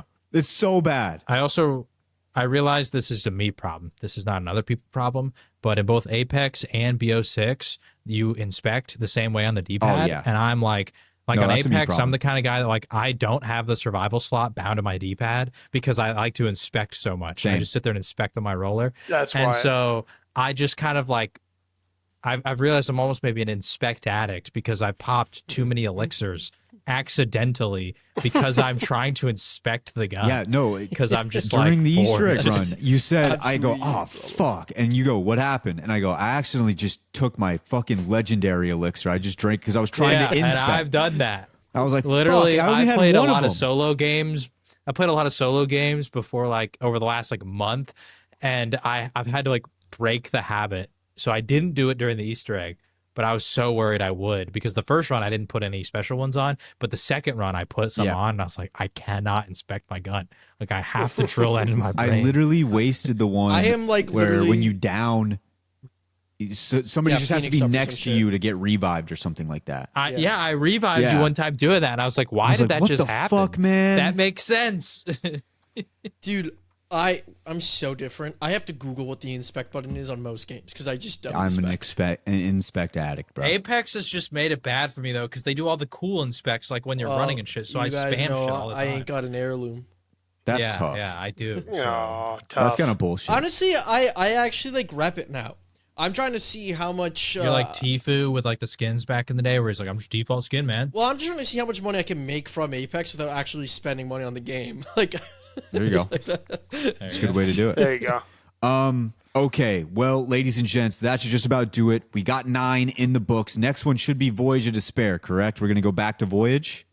Voyage. Yes, we're going to do Voyage, and then Dead of the Night, and then Ancient Evil. We're going to do all the Chaos, even though technically we're kind of out of order, because we just want to have that experience before we embark on the opening map of Ether, which is Blood of the Dead. I've texted the group chat multiple times, said I fucking hate this map. Multiple times. Actually, no. Blood of the Dead is the first one. Classified's the second one. I did think, I'll throw this idea out to you guys, because I don't want to attempt to go to round 150, but what if we just play a game of Classified, go as long as we can, and then that's our... Yeah, just wake up at 8 What if a.m. we make it to 150? Yeah, we could do that. We make it to 150 go. then. We die around 34.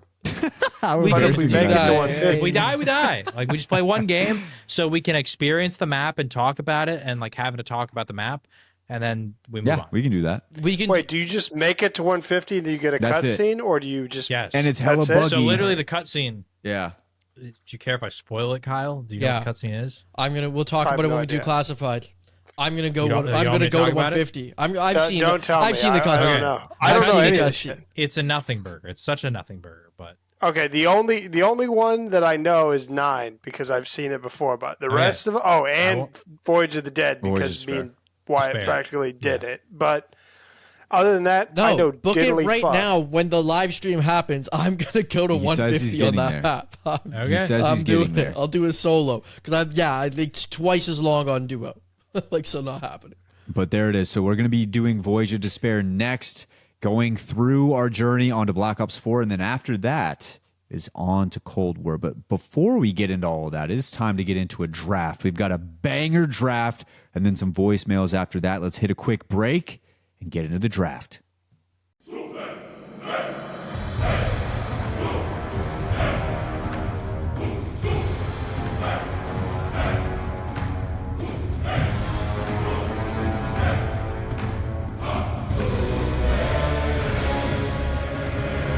All right, ladies and gents, it is draft time. We've got a good one here today. We got a juicy one. But before we get into this draft, we got to talk about last week's draft. Jay, you got the results up. yeah. And it was really a 2-horse race. It was between Kyle and Richie. They pretty much blew everybody else out of the water, and Kyle took the dub by 1 vote. Kyle with his first win on the board. It is now me, Jumba, Kyle, all with 1 win apiece.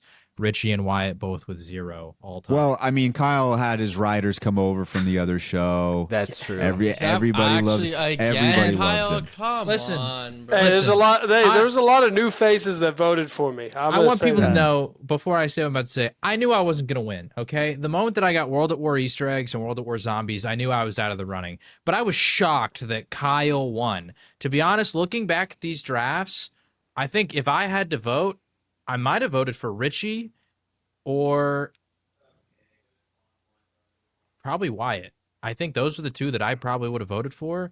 And the only Kyle's draft was good. Don't get me wrong. I just thought the Black Ops 6 guns would really hold him back. Like triple pack-a-punch kind of blows. I think people like the Black Ops 6. I think that's it. Maybe. I actually was thinking about this when we talked about this. I want everyone to throw in. I don't know if this is going to affect future drafts, but I'd like, whether it's in the Discord, whether it's in the comments, whether it's on the Spotify comments, somewhere, throw in what is your favorite game for zombies and why.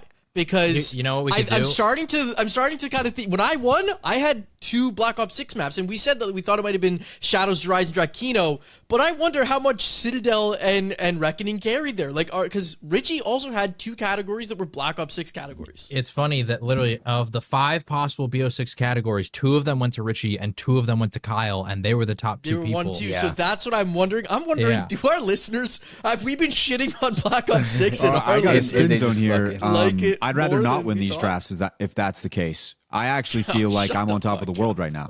Well, the Oh, crazy yeah, Black part Ops is about 6 this is ass compared to all the other ones.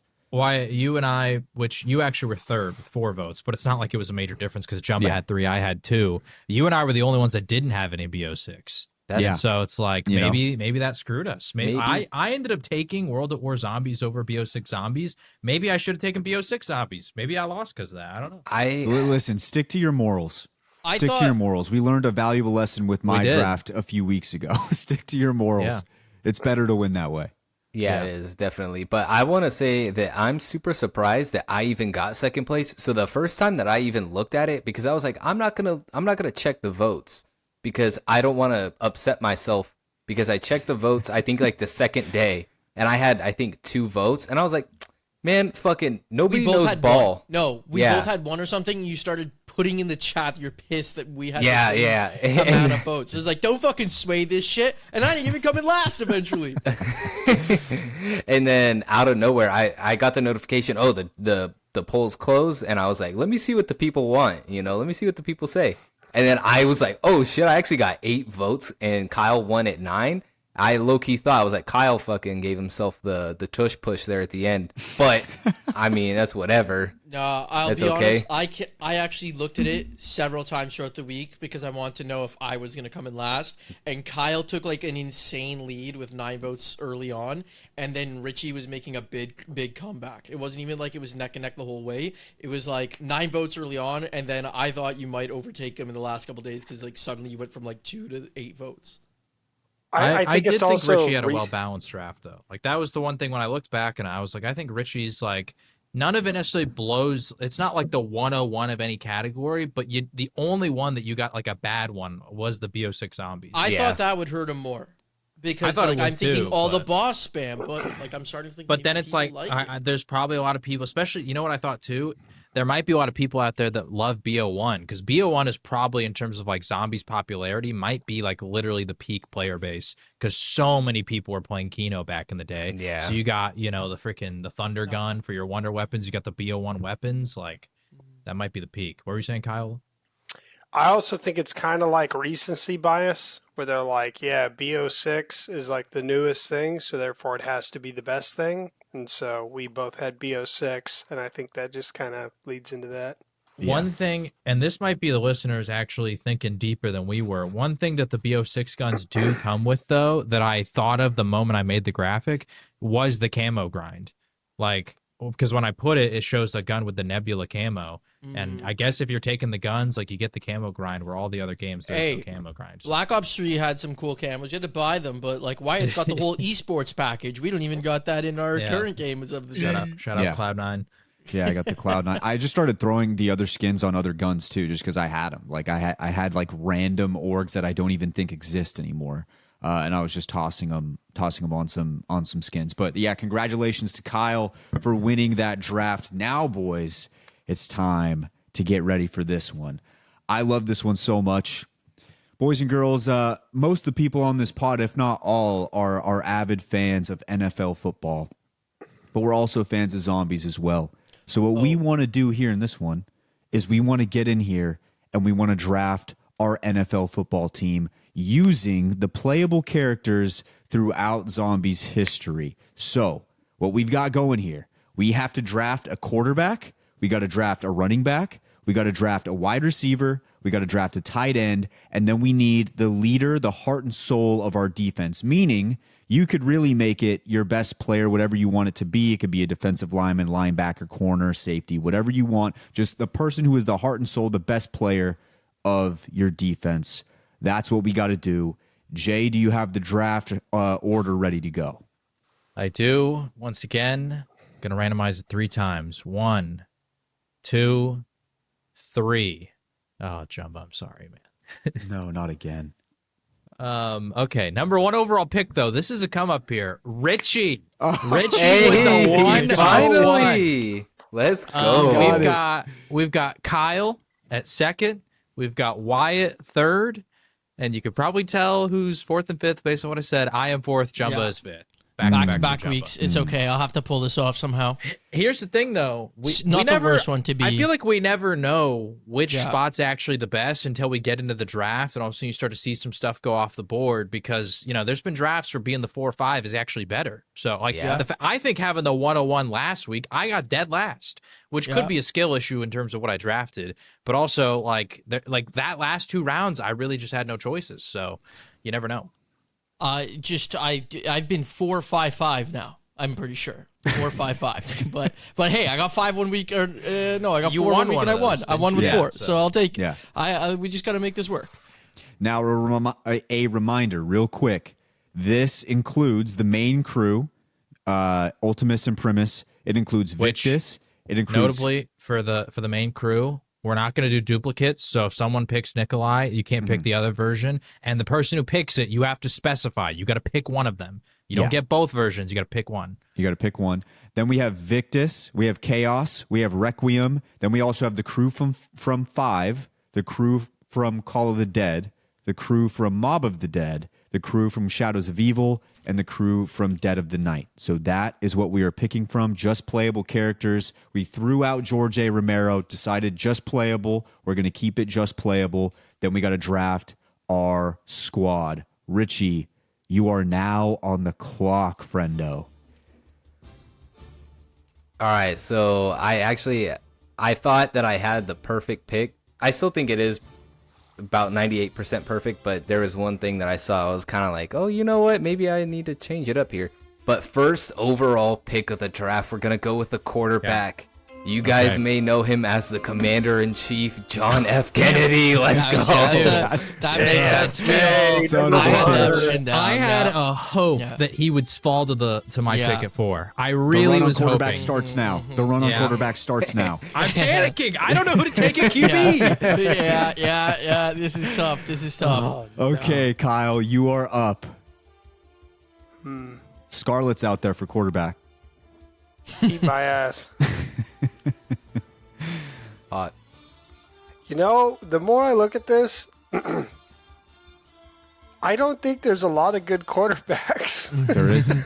You got to get crafty with your answer. Really, Kyle, your answer here, you have to just explain the shit out of it because the listeners you have to convince the listeners that it's a good pick.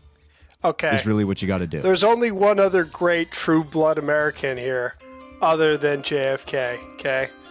And I'm taking Tank Dempsey as my quarterback. Oh, okay. Fuck. You motherfucker. Okay, dude, did we all know that those are the top 2 for QB? Those were the top 2. I feel like we all knew. I actually thought I wanted Tank for defense because I feel like he would really rile the unit up, but he's good at quarterback too. He's a good QB.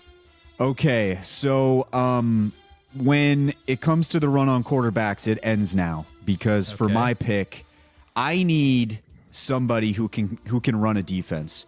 And who better than the fucking Secretary of Defense? I'm going to the 5 crew. I'm taking Robert McNamara. He's running my defense. He's my heart and soul. Okay, quarterback. I think I'm gonna have to dip back into the QB room here because there's just not a lot of people here that I'm really seeing that are inspiring me. And so, listen, this guy, notably, he wasn't a quarterback in this movie, but he did play a certain baseball player. And, baseball players, a lot of QBs get drafted to the MLB. So I think, he's shown that he can throw a ball. He played Shoeless Joe, if you know who I'm talking about. Also, he went to the University of Miami, which, back in the day in the early 2000s, late 90s, that was a football powerhouse. So maybe he, was around the team. And apparently he spoke to the Chiefs before one of the Super Bowls. So clearly he's got some big time, influence in the football world. I'm taking from the Mob of the Dead crew, Billy, a.k.a. Ray Liotta, to be my quarterback. I love Ray Liotta. I'm sad that Ray's not on the list. I'm sad, by the way. too, but that's There you go. R.I.P. Rest in peace. Love Ray. Rest It's in my peace. turn now? Yeah, back to backs. Okay.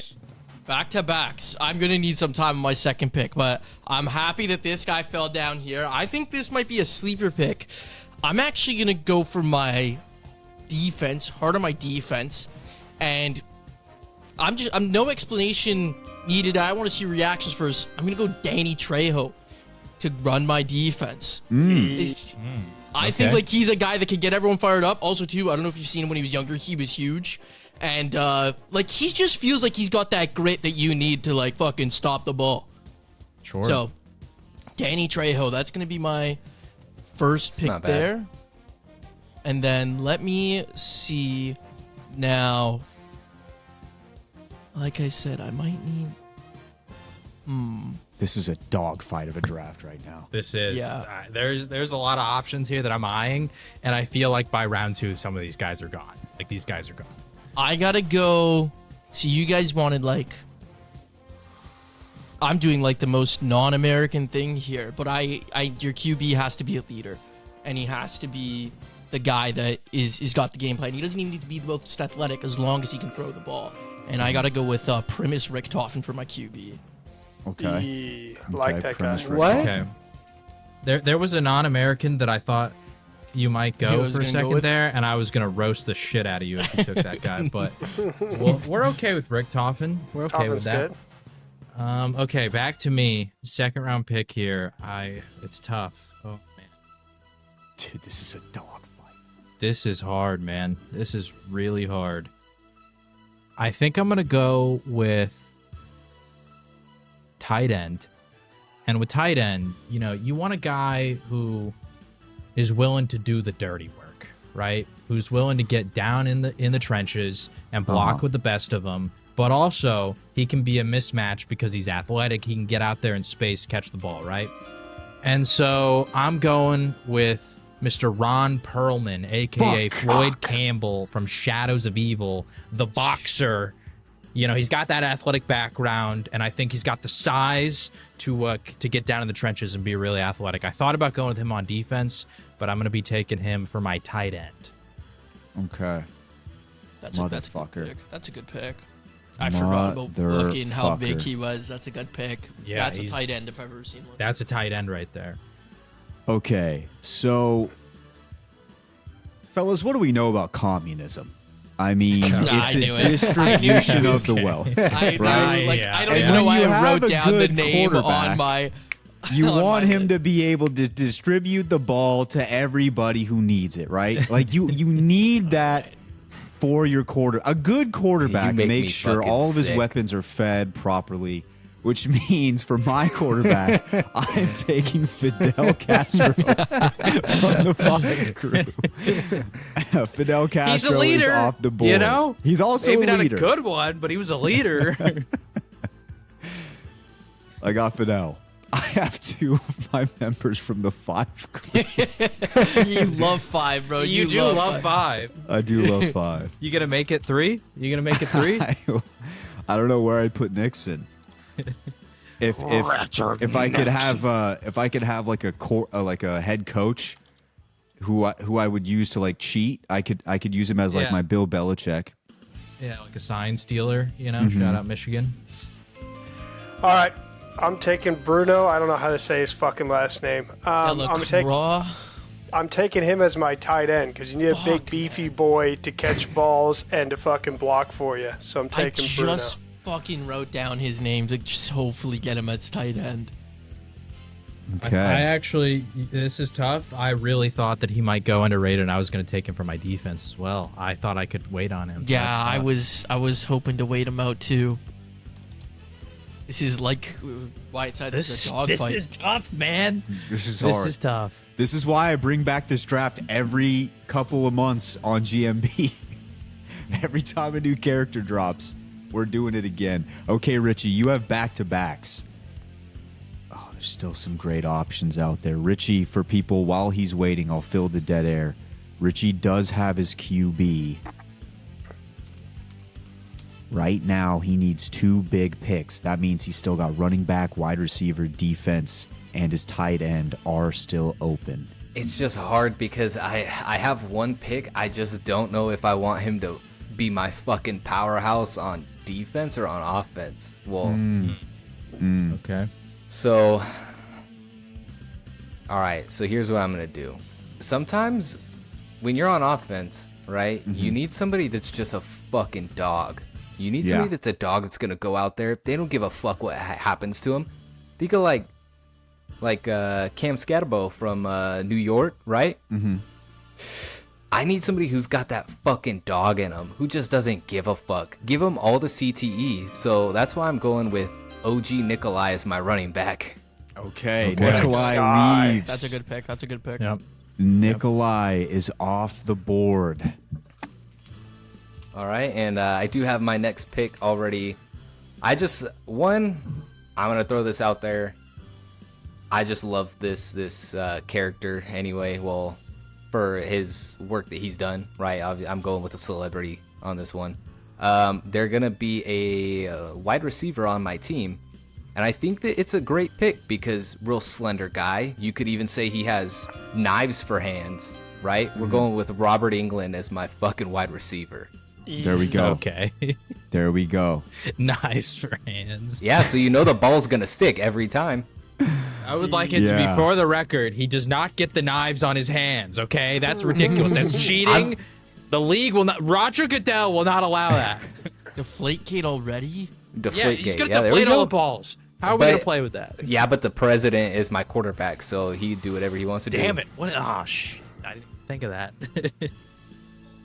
Okay, so Richie is now done. He now has his quarterback. He has his running back. Oh, and and I'll his still have wide receiver. Yeah, I'll still have my defense. I got to pick later. Yep, he needs a tight tight end end. and a Yeah. defense. Oh shit, and my tight end. Fuck. But now Kyle is back on the board. Kyle is up on this draft. And Kyle's really got to figure this thing out. I think I know who I'm going to take. Okay. Okay. You know, if you're going to have a guy run into like big O linemen and shit, he's got to be a little bit crazy, okay? And I'm going to be honest. I'm taking Michael Rooker as my fucking running back. That I dog. literally was just thinking about Michael Rooker. Oh, he's a dog. That's a good pick. That's a good pick. Shit. I was hoping Okay. he was still gonna be around for my fucking defense, but it's all good. So now we move into, we're getting down into the nitty gritty here, boys. I'm back on the clock. I already have my quarterback. I already have my defense, the leader of my defense. Now I'm moving in to the territory where I need some playmakers. I need somebody to make some fucking plays. And to do that, I'm going to need some players who are unafraid. In fact, so unafraid. I want my players to bite a kneecap on their way up. And there's one guy out here who will bite a kneecap of a human or a zombie. He doesn't give a fuck. He'll just bite a kneecap on his way coming up. And I'm taking Stuhlinger as Okay. my tight end. What are you, Dan Campbell? Taking it literally? You want to actually bite kneecaps? I think you Yes, just wanted somebody gritty. Bite some He's kneecaps taking the off. literal cannibal. He route. literally meant Okay. Back to me. I've taken quarterback. I've taken tight end. And to be honest here, I'm not really loving a lot of the options that seem to be left over. Okay? There's just not a lot of great picks here. And so I think we've just got to get a guy who's a dog off the board. Listen, sometimes you need a running back that's going to go out there and be a Cam Scatterbo, right? Who's going to go run people over, and he's kind of looks like he's cracked out. He's on cocaine. But other times, there's other running backs. I'm thinking like a Derrick Henry, who he's not going to freak out. His demeanor is not the type that is going to absolutely go crazy and shake his head and look like he's, hopped up on drugs. Instead, he's a silent killer. And so I'm going to take Taki out to be my running back because he's going to get the job done, and he's just going to go out there. He's going to decimate you. He's not going to say a word. He's not going to look you in the eyes. But guess what? He's in that end zone, baby. He got the job done. So Taki is he's- going to be my running back. He's doing it with honor. Doing it with honor. Yes, very much so.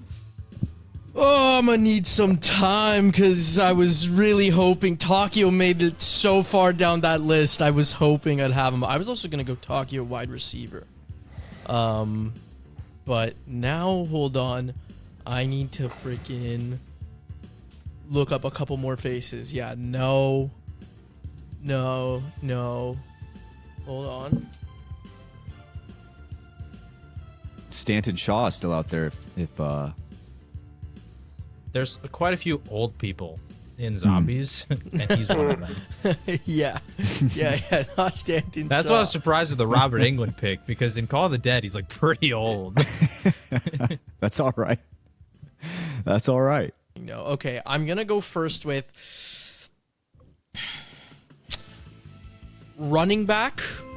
I'm gonna go with Carver. That guy's angry as fuck in all the Black Ops 7 trailers. Very Like, angry. so, you know, I need a guy who's willing to fucking go through the D line and not give a fuck about getting bodied.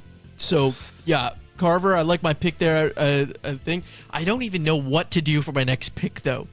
And like, you know, it's not. I don't think it's the Bruno Delacroix from the Chaos crew. But I think Diego, is it Nicelli? Is that how you say it?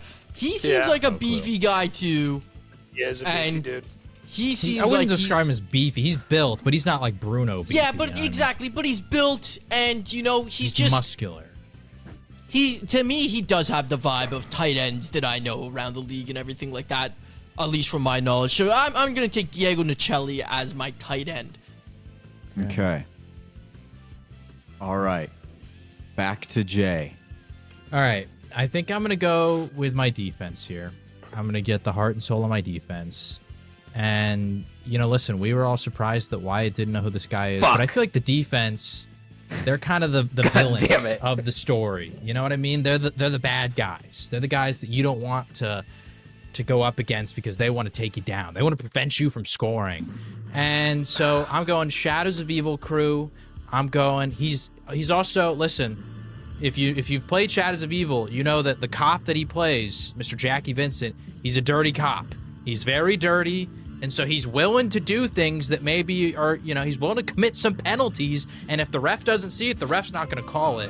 I'm taking Jackie Vincent, aka Neil McDonough, who, if you aren't familiar, go check out the YouTube shameless plug. I will be showing pictures of every single character / actor that we are picking. But he plays like a bunch of villains in like everything. The most recent was Yellowstone. He's one of the most recent villains on Yellowstone, like one of the early seasons. So that's what I'm taking on my defense.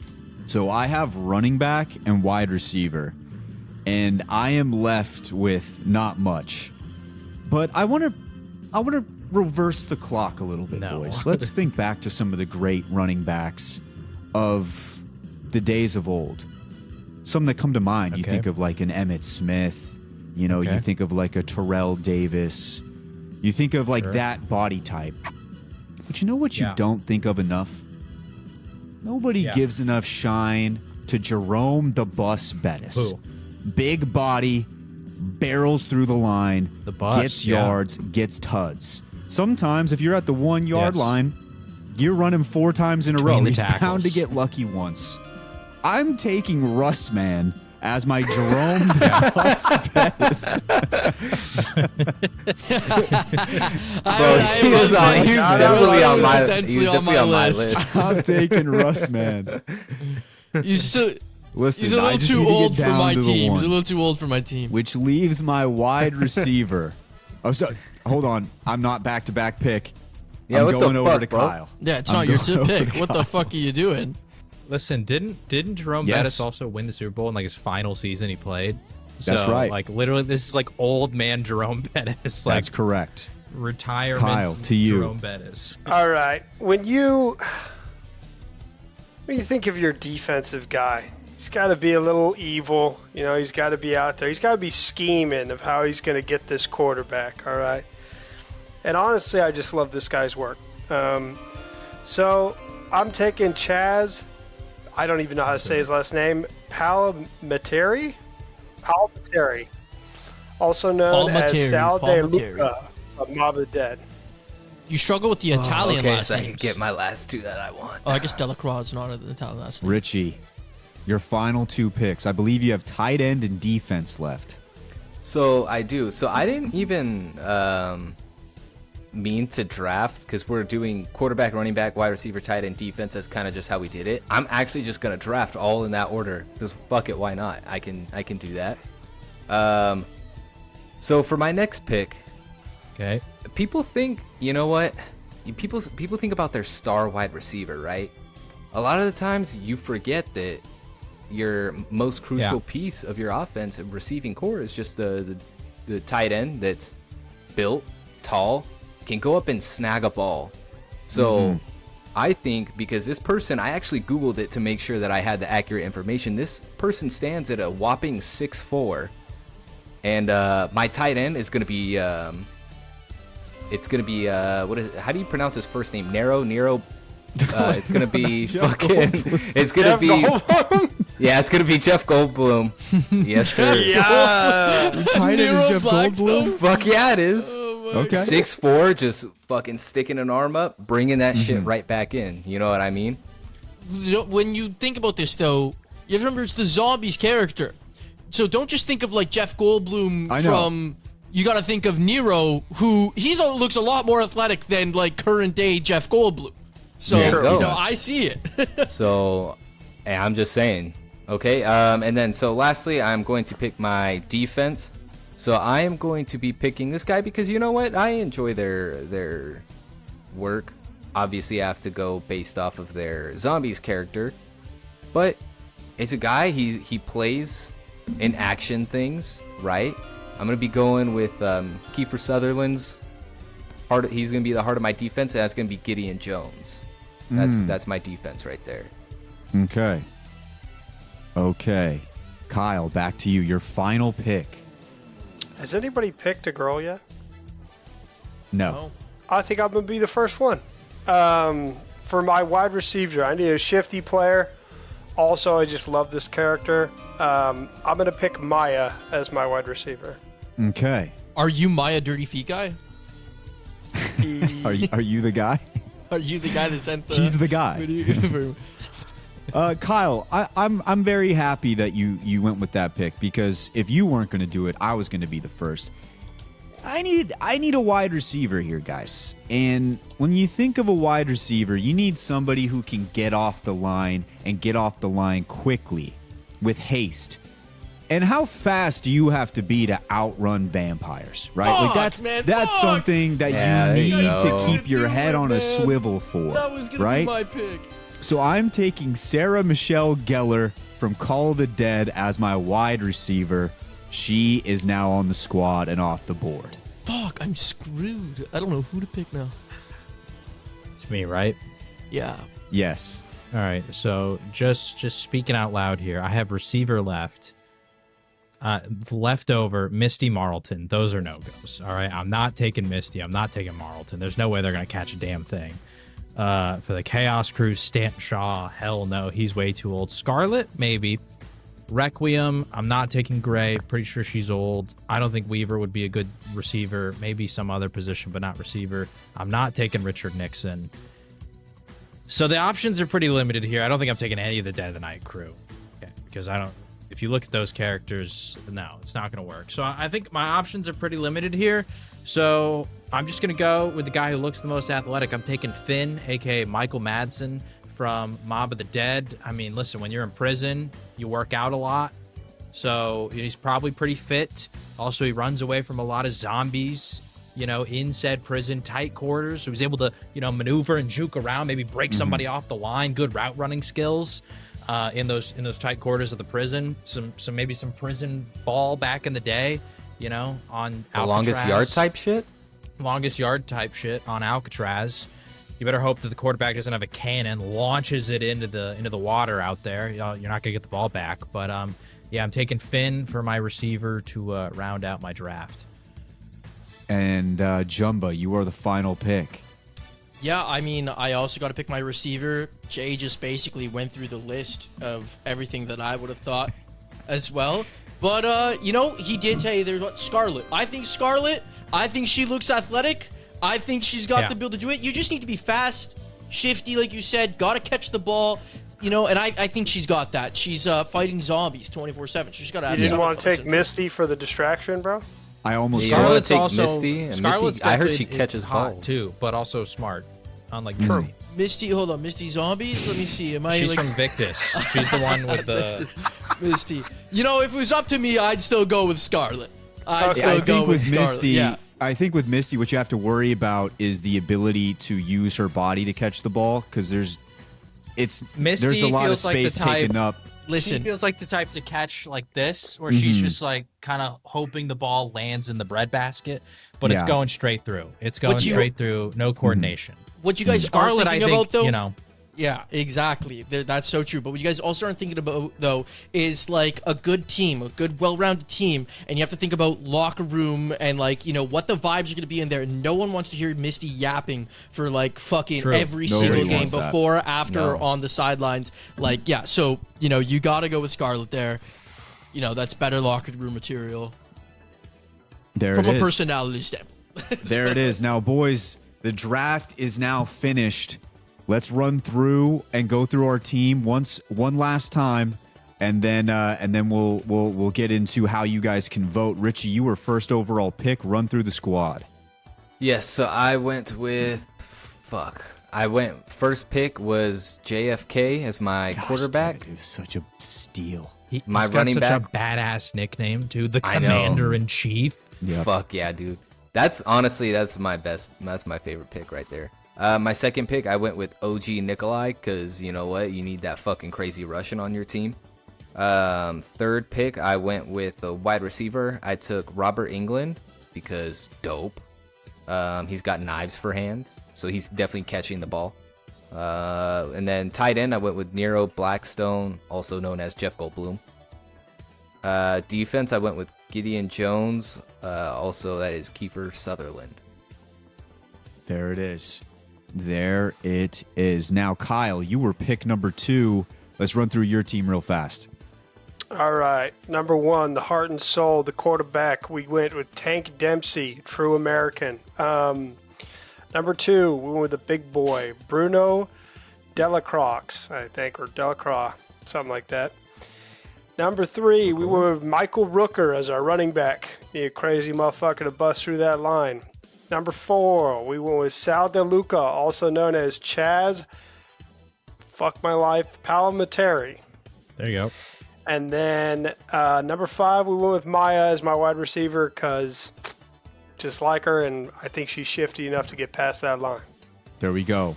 My pick. I started it off with my Secretary of Defense, the leader of my defense. I'm going to put him in at safety back there because athletically, I don't think he can compete with some of these other players, but he has the mind for it. I went with Robert McNamara from 5. In the second round, I went with a guy who loves to distribute the wealth with the football, and I went with Fidel Castro as my quarterback. In the third pick, I went with Stuhlinger because I want my tight end to not only be able to have a big body, catch the football, but I want a guy with a little bit of meanness to him. I want him to be able to bite a kneecap on the way up, like Dan Campbell said, and Stuhlinger loves to bite things and loves to eat things he probably shouldn't eat. So Stuhlinger was my tight end. For my fourth round pick, I went with Russ Mann as my running back. I want Jerome the Bus Bettis back in the NFL. And then for my wide receiver, I got Sarah Michelle Gellar because she can get off the line quickly. She's running away from vampires. She can definitely run away from a defense. That is my team. Jay, you're up next. All right, I started off at quarterback with R.I.P. Ray Liotta, a.k.a. Billy from Mob of the Dead. I gave my whole explanation. He played Shoeless Joe in a baseball movie. He talked to the Kansas City Chiefs before a Super Bowl. He went to the University of Miami. I mean, that's a football powerhouse in the early 2000s, and so I think that Ray Liotta is going to be leading my team. He is my quarterback. Then at running back, I took the silent killer. Some people, they're going for the running backs that are going to be the out loud tone setters. My guy, he's just here to get the production out there on the field. We went with Takio in the third round. My wide receiver, we went with Finn, a.k.a. Michael Madsen from Mob of the Dead as well. Listen, on Mob, he's sitting here and he's stuck in this cycle over and over and over again. And so I think all that time just going over, and he's been working on his route tree the whole time. Those quick slants through the prison yard, locked down. He's got those things on lock. He's the best route runner, I think, maybe in the league because of how it's a cheat code that they can do that cycle, just get it down pat. Tight end, I went with Floyd Campbell, aka Ron Perlman, the boxer from Shadows of Evil. You know, he's a big guy, athletic, but he's willing to do the dirty work, get down in the trenches, and block a fool. And then on defense, you got to have the villain. You got to have a guy who wants to have mean intentions towards the quarterback. I think like Wyatt, he's not the biggest guy, so I'm going to have to put him at safety. But we're taking Neil McDonough, what map is he from? He's also from Shadows of Evil. He is Jackie Vincent, a.k.a. the Dirty Cop. So he's willing to get dirty. When he sacks that QB on that safety blitz, they're in that pile up. My dad likes to always tell me about back in the day. They would try to break the quarterback's fingers in the pile. They would get real dirty like that. And so I think, you know, Jackie Vincent might be trying to break some QB fingers down there. And Jumba, you are the final team. So first to start off, I went straight to defense with Danny Trejo. Because if you need a guy who's the heart and soul of a team, all of you should know who Danny Trejo is. And I'll also send a picture of him when he was younger and what he looked like. That's a guy you want being on your defense. He is going to just bring the vibes for the whole team. He's probably going to be a bigger leader even than the QB. Actually, that's a lie, because at QB, I took second overall. I took Primus Richtofen. And you want to talk about nicknames? The Doctor, right there. And like this man solved like multiverse theory to be able to build this whole thing about defeating a loop in the zombie storyline. Yeah, Richtofen, he's going to be the guy. If he can solve that, he can solve a cover too. Right? Yeah, he's gonna be the guy you want commanding you on the field. For my next pick, we took running back. I took Carver because he's fast, he's mean, he's angry. He's gonna be the guy that, like, when you hand him the ball, you know he's gonna take off. Next, we took Diego Nicelli. I had to Google this. It says the description for Diego Nicelli from Chaos Black Ops 4 is that he is as lethal as he is charming. He was a spy during the Mexican Revolution. Listen, he's got the athleticism. He may not be the beefiest guy as like what some other people picked, but we're just going to use him as a glorified wide receiver anyway. So like he's Kyle going to be Pitts, huge in there. Brock Bowers. Okay, yeah, sure. Exactly. Yep. And then lastly at wide receiver, we got Scarlett Rhodes, which, you know, I think she's still got the athletic build, and she's fighting gladiator zombies on 9. I think she could take down a couple of O-line men as long as she just gets around them and goes yard. So, yeah, that's my squad. And I think for 5th, I'm fucking proud of my squad. Yeah. No, this is going to be a fun one, boys. This is going to be a fun one. I cannot wait to see who comes out on top. Ladies and gentlemen, if you guys want to vote on this draft, all you have to do is click the link down below, join the Discord, and go into the cast your votes section, and you can pick and decide who you think had the best team. That's how we decide on the show, and that is who is going to get the bragging rights as we move forward. That's how you're going to do it. Just click that link down below. Ladies and gents. And when you do vote, just reminder, for all the celebrity casts, we are picking the zombies version of the character. So it's not going to be whatever ideal, like you remember them from X movie. It is the zombies version. That's who you got to keep in mind when you vote. Yeah. So there it is. That is the draft. We'll see who comes out on top. Boys and girls, we're going to go on down to the voicemails. We're going to take a quick break. And then on the other side, we'll round it out with some of the VMs. Let's get it.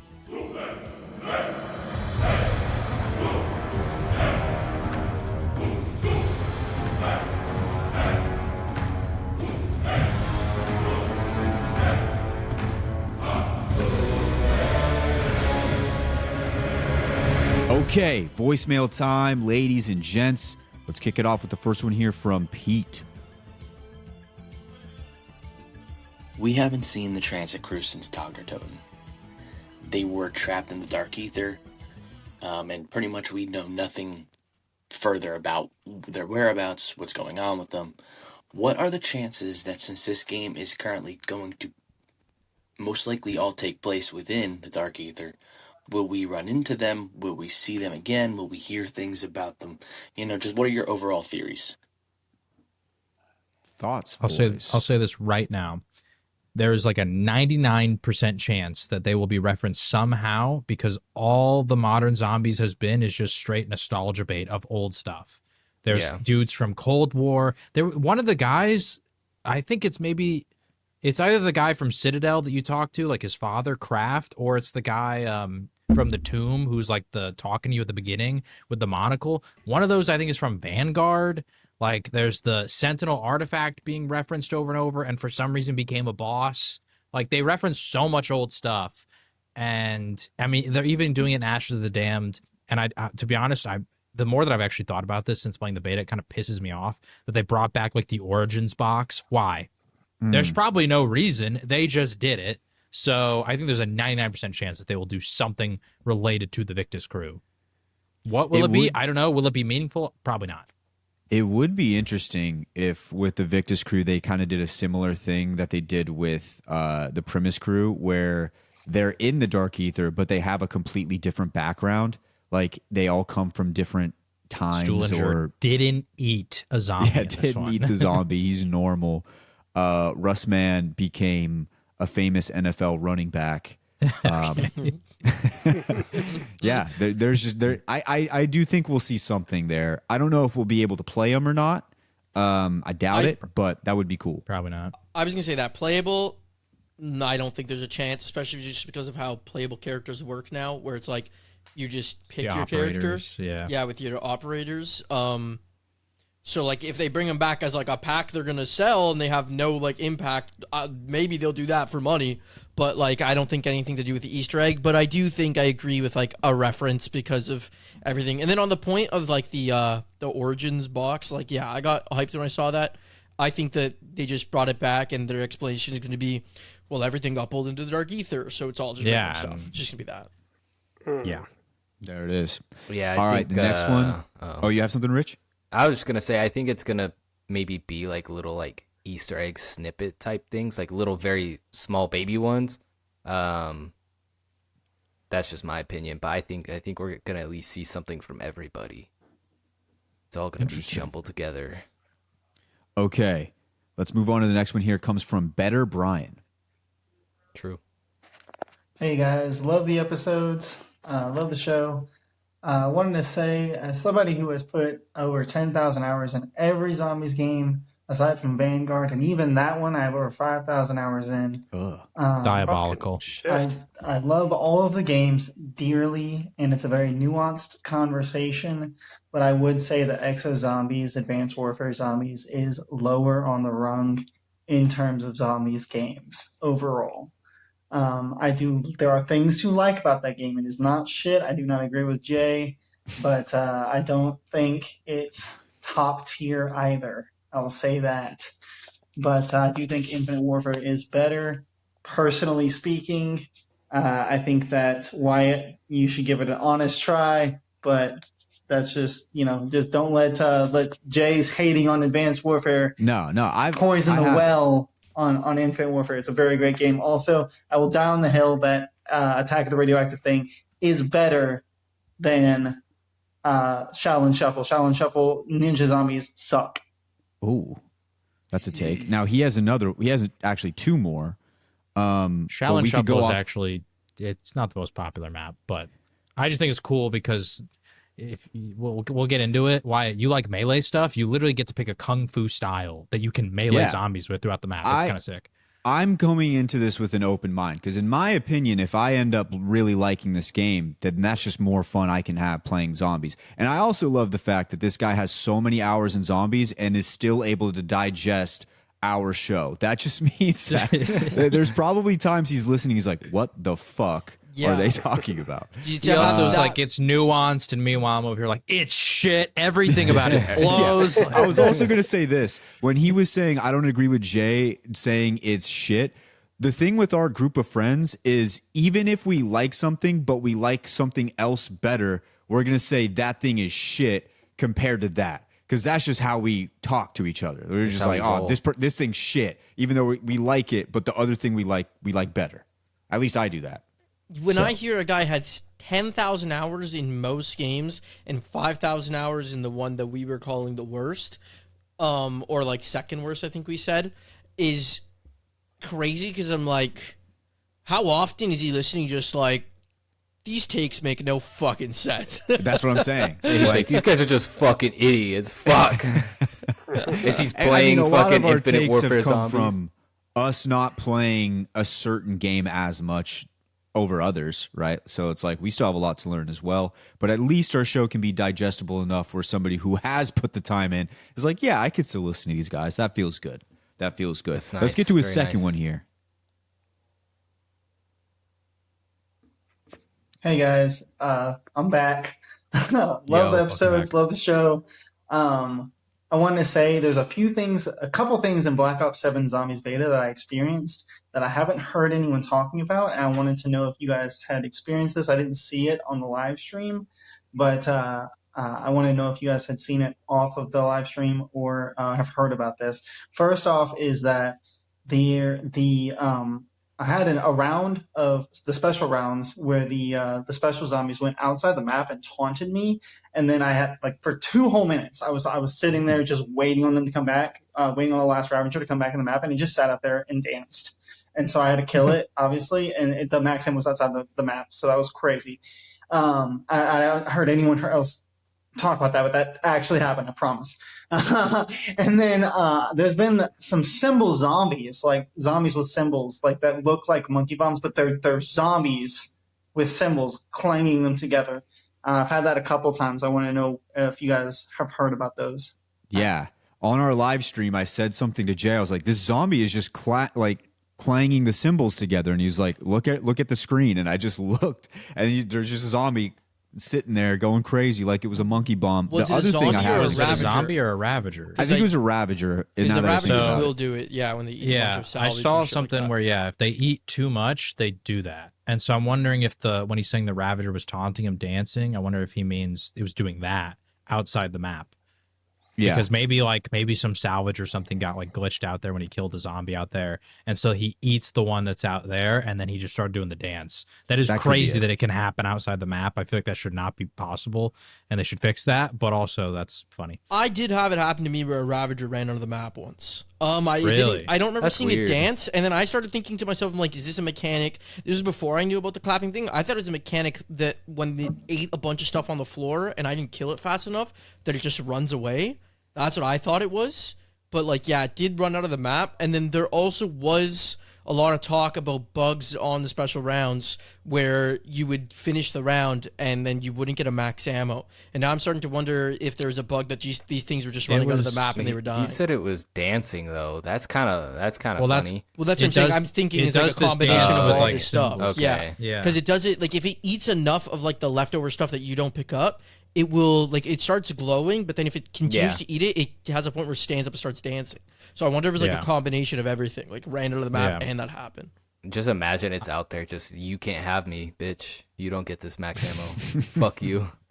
The beta was very buggy because I talked about it last time with the exfils where the Zersa just did not spawn, and it happened to me in 2 separate games, one of which was the training mode, and that's how you end the training mode, and that was because I was trying to get to the other part at the Janus Towers, Which is a bug in and- itself.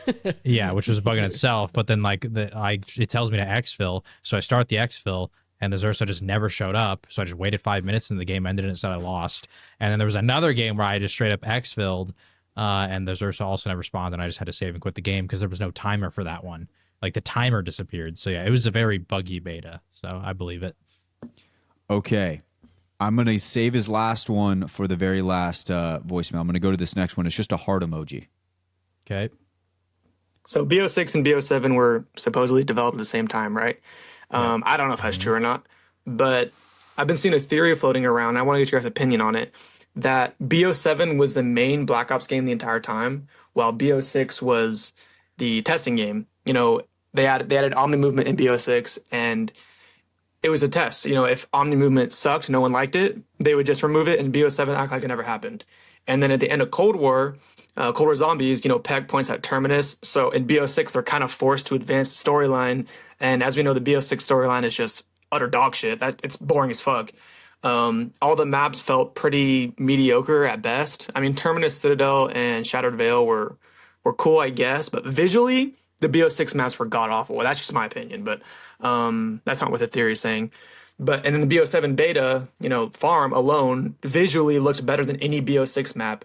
That's also just my opinion. But the theory is pretty much stating that BO6 was a testing game and BO7 was the main title game. And I don't know if you guys played the multiplayer, but the BO7 multiplayer is just 10 times better than BO6 in almost every way. And then I personally like the BO7 zombies more than just the beta on farm alone than any BO6 map. I just thought BO6 was a fucking snooze fest. So yeah, I just want to get your opinion. Like, do you think BO7 was the main game the entire time and BO6 was a testing phase? Or is that just a bullshit theory? I think that's bullshit theory. It's tough because like I subscribe to the theory that they made BO6 and then Activision was like, yo, you have to make BO7 back to back.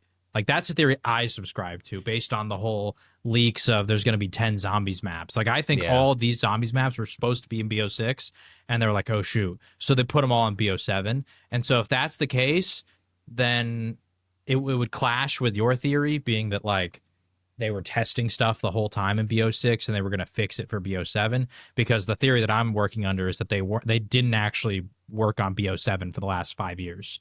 Like that, because they all kept saying that BO6 was the 4 year, they had 4 years to make it. And now all of a sudden they're saying, well, we actually worked on both all 4 years. That doesn't make sense to me. I feel like that, I don't know. So Now, I don't agree with the theory for that purpose, but I could totally see it. And even if like I don't agree with your theory, I do think that BO7 is a direct response to BO6. Like they took all the feedback and they are very much adjusting on purpose. Like not even just zombie stuff, all the multiplayer people, because I watched the CDL, they hated the BO6 multiplayer maps. Like they thought they were so garbage. And now all those same people are like, dude, BO7 maps are so much better. I think that's just clear. Like they took the feedback, they realized they all sucked, and they're like, we have to nail this because if they're bad back-to-back games, this is going to be bad, you know. especially with Battlefield 6, right? Yeah, on the especially horizon. with Battlefield. So the one thing I can say that would make his theory, and I don't really know where I stand with it. I think I lean more towards Jay's, and I think that's just kind of what we thought the whole time. I mean, the entire time around the tomb when it dropped, it felt like that was when the hammer dropped. Like, hey, we need you guys to do something. But if you wanted to subscribe to that theory, and you wanted to believe that actually this was more of the test than the other one, the one thing I could say that would make that theory make a lot of sense is the fact that in Black Ops 6, all of the maps take place in what is essentially a cul-de-sac. All the maps are like right next to each other. And I feel like in every other game, they've been really good about spacing out the areas that these maps take place in. And in this one, it's like you can just look over Shattered Vale and just see Liberty Balls right there. Think about BO2. We have one that's like transit, which is supposed to be like where Liberty Falls is in West Virginia. We've got the freaking war-torn trenches of France. We've got Alcatraz prison. We've got a western town that got teleported to Africa and fell underneath. Like it's not even close. And then also like the Chinese skyscraper. Like they're all over the place. Yes, and every other game does that, whereas Black Ops 6, you just look around and you see the other maps. So if you wanted to say that that was the theory, you could use that as a feather in your cap and be like, hey, well, look at this. They didn't even space these maps out. Maybe this entire time they were working on these separately, and then once they found out that this is what they were going to have to do, they just tossed it out there. I think it's like a in-between thing. I don't think VO6 was ever intended to be like a test phase, but it became one. Is basically what it was, right? It's like, I think, and I don't think that the maps that we're getting were supposed to be in BO6. I think the feedback of everything got to the point where they're like, we just need to completely scrap whatever this is here in BO6. They rushed out Reckoning and they started pivoting entirely based off all the feedback for the entire game, but including zombies with these maps and bringing back the old crew and everything they're doing now. So yeah, like I think it became a test phase, but like it was never supposed to be. I think Black Ops 7 was supposed to be years down the line. Now, the one counter I will have to the test phase theory, and even my idea that they're directly responding to feedback, is there's still a lot of feedback that they're not. Like the fact that there's the picture. We don't know in what capacity it's going to be there, but like the Uber Klaus being on Ashes of the Damned. There's also the Doppelgast there. Like I know we're not the only people that are sitting here complaining about reusing boss zombies. You know what I mean? And it's gonna suck if we all of a sudden go to, you know, the Nazis took over New York and an amalgamation walks out and smacks me in the face. Like I'm gonna want to die. So. there's those kind of things that are happening. They're still doing nostalgia bait, like I talked about with the Origin box. Like, there are certain things that don't seem to be even like feedback based. And even I've seen some people start to put some pushback on the curse mode hype. And the reason they're doing that is because they're like, listen, there are still weapon rarities. There is still like triple pack-a-punch. There is still like unlimited perks, like all these things. Sure, there are some relics that we know about, one that's going to limit perks and one that's going to remove ammo crates. But we don't know what the other relics are yet. And so things like weapon rarities and triple pack and all that, like all that's still going to exist until we get proven otherwise that a relic will exist about it. So, and that's something that I feel like we've been begging for years. So if BO6 is truly a test phase, then I feel like they would have like hard adjusted in some of those areas more. And so that's why I still subscribe to the theory that BO7 wasn't supposed to happen, because I feel like when it did, it made them lazy in certain areas and they started reusing a bunch of stuff. Like, the tomb, like, oh shoot, we need to put a map out. Let's just put out this small little map with the ice staff. We just reuse assets from that. We'll put the amalgams on there. We'll throw the doppelgasts on there. We'll put the sentinel artifact as a boss fight. Like, it's all just reused stuff for the most part, right? So the other theory too is, or the other thing that takes a blow to that theory is, I think, Blackout, because they're saying Blackout's going to release like much. It's still rumored. I don't know if it's ever been confirmed, but I saw another thing where I saw it was coming out later in the life cycle. Well, either way, that could be, this entire thing could be wrong. But let's say, for instance, they do want to bring back Blackout. You would think that Black Ops 7 Zombies would have the systems from whatever Blackout was supposed to be. And if they did have the idea for Blackout to come out and they got forced into keeping it in the Black Ops 6 system, then it kind of takes a blow to that theory. Yeah, why would you have saved it for BO7 instead of having a huge win with BO6? Because people were already starting to sour on Warzone by that point, so much to the point that they're like, we're bringing back all, like, actually that they're bringing back, what's it called? It's the main Warzone map.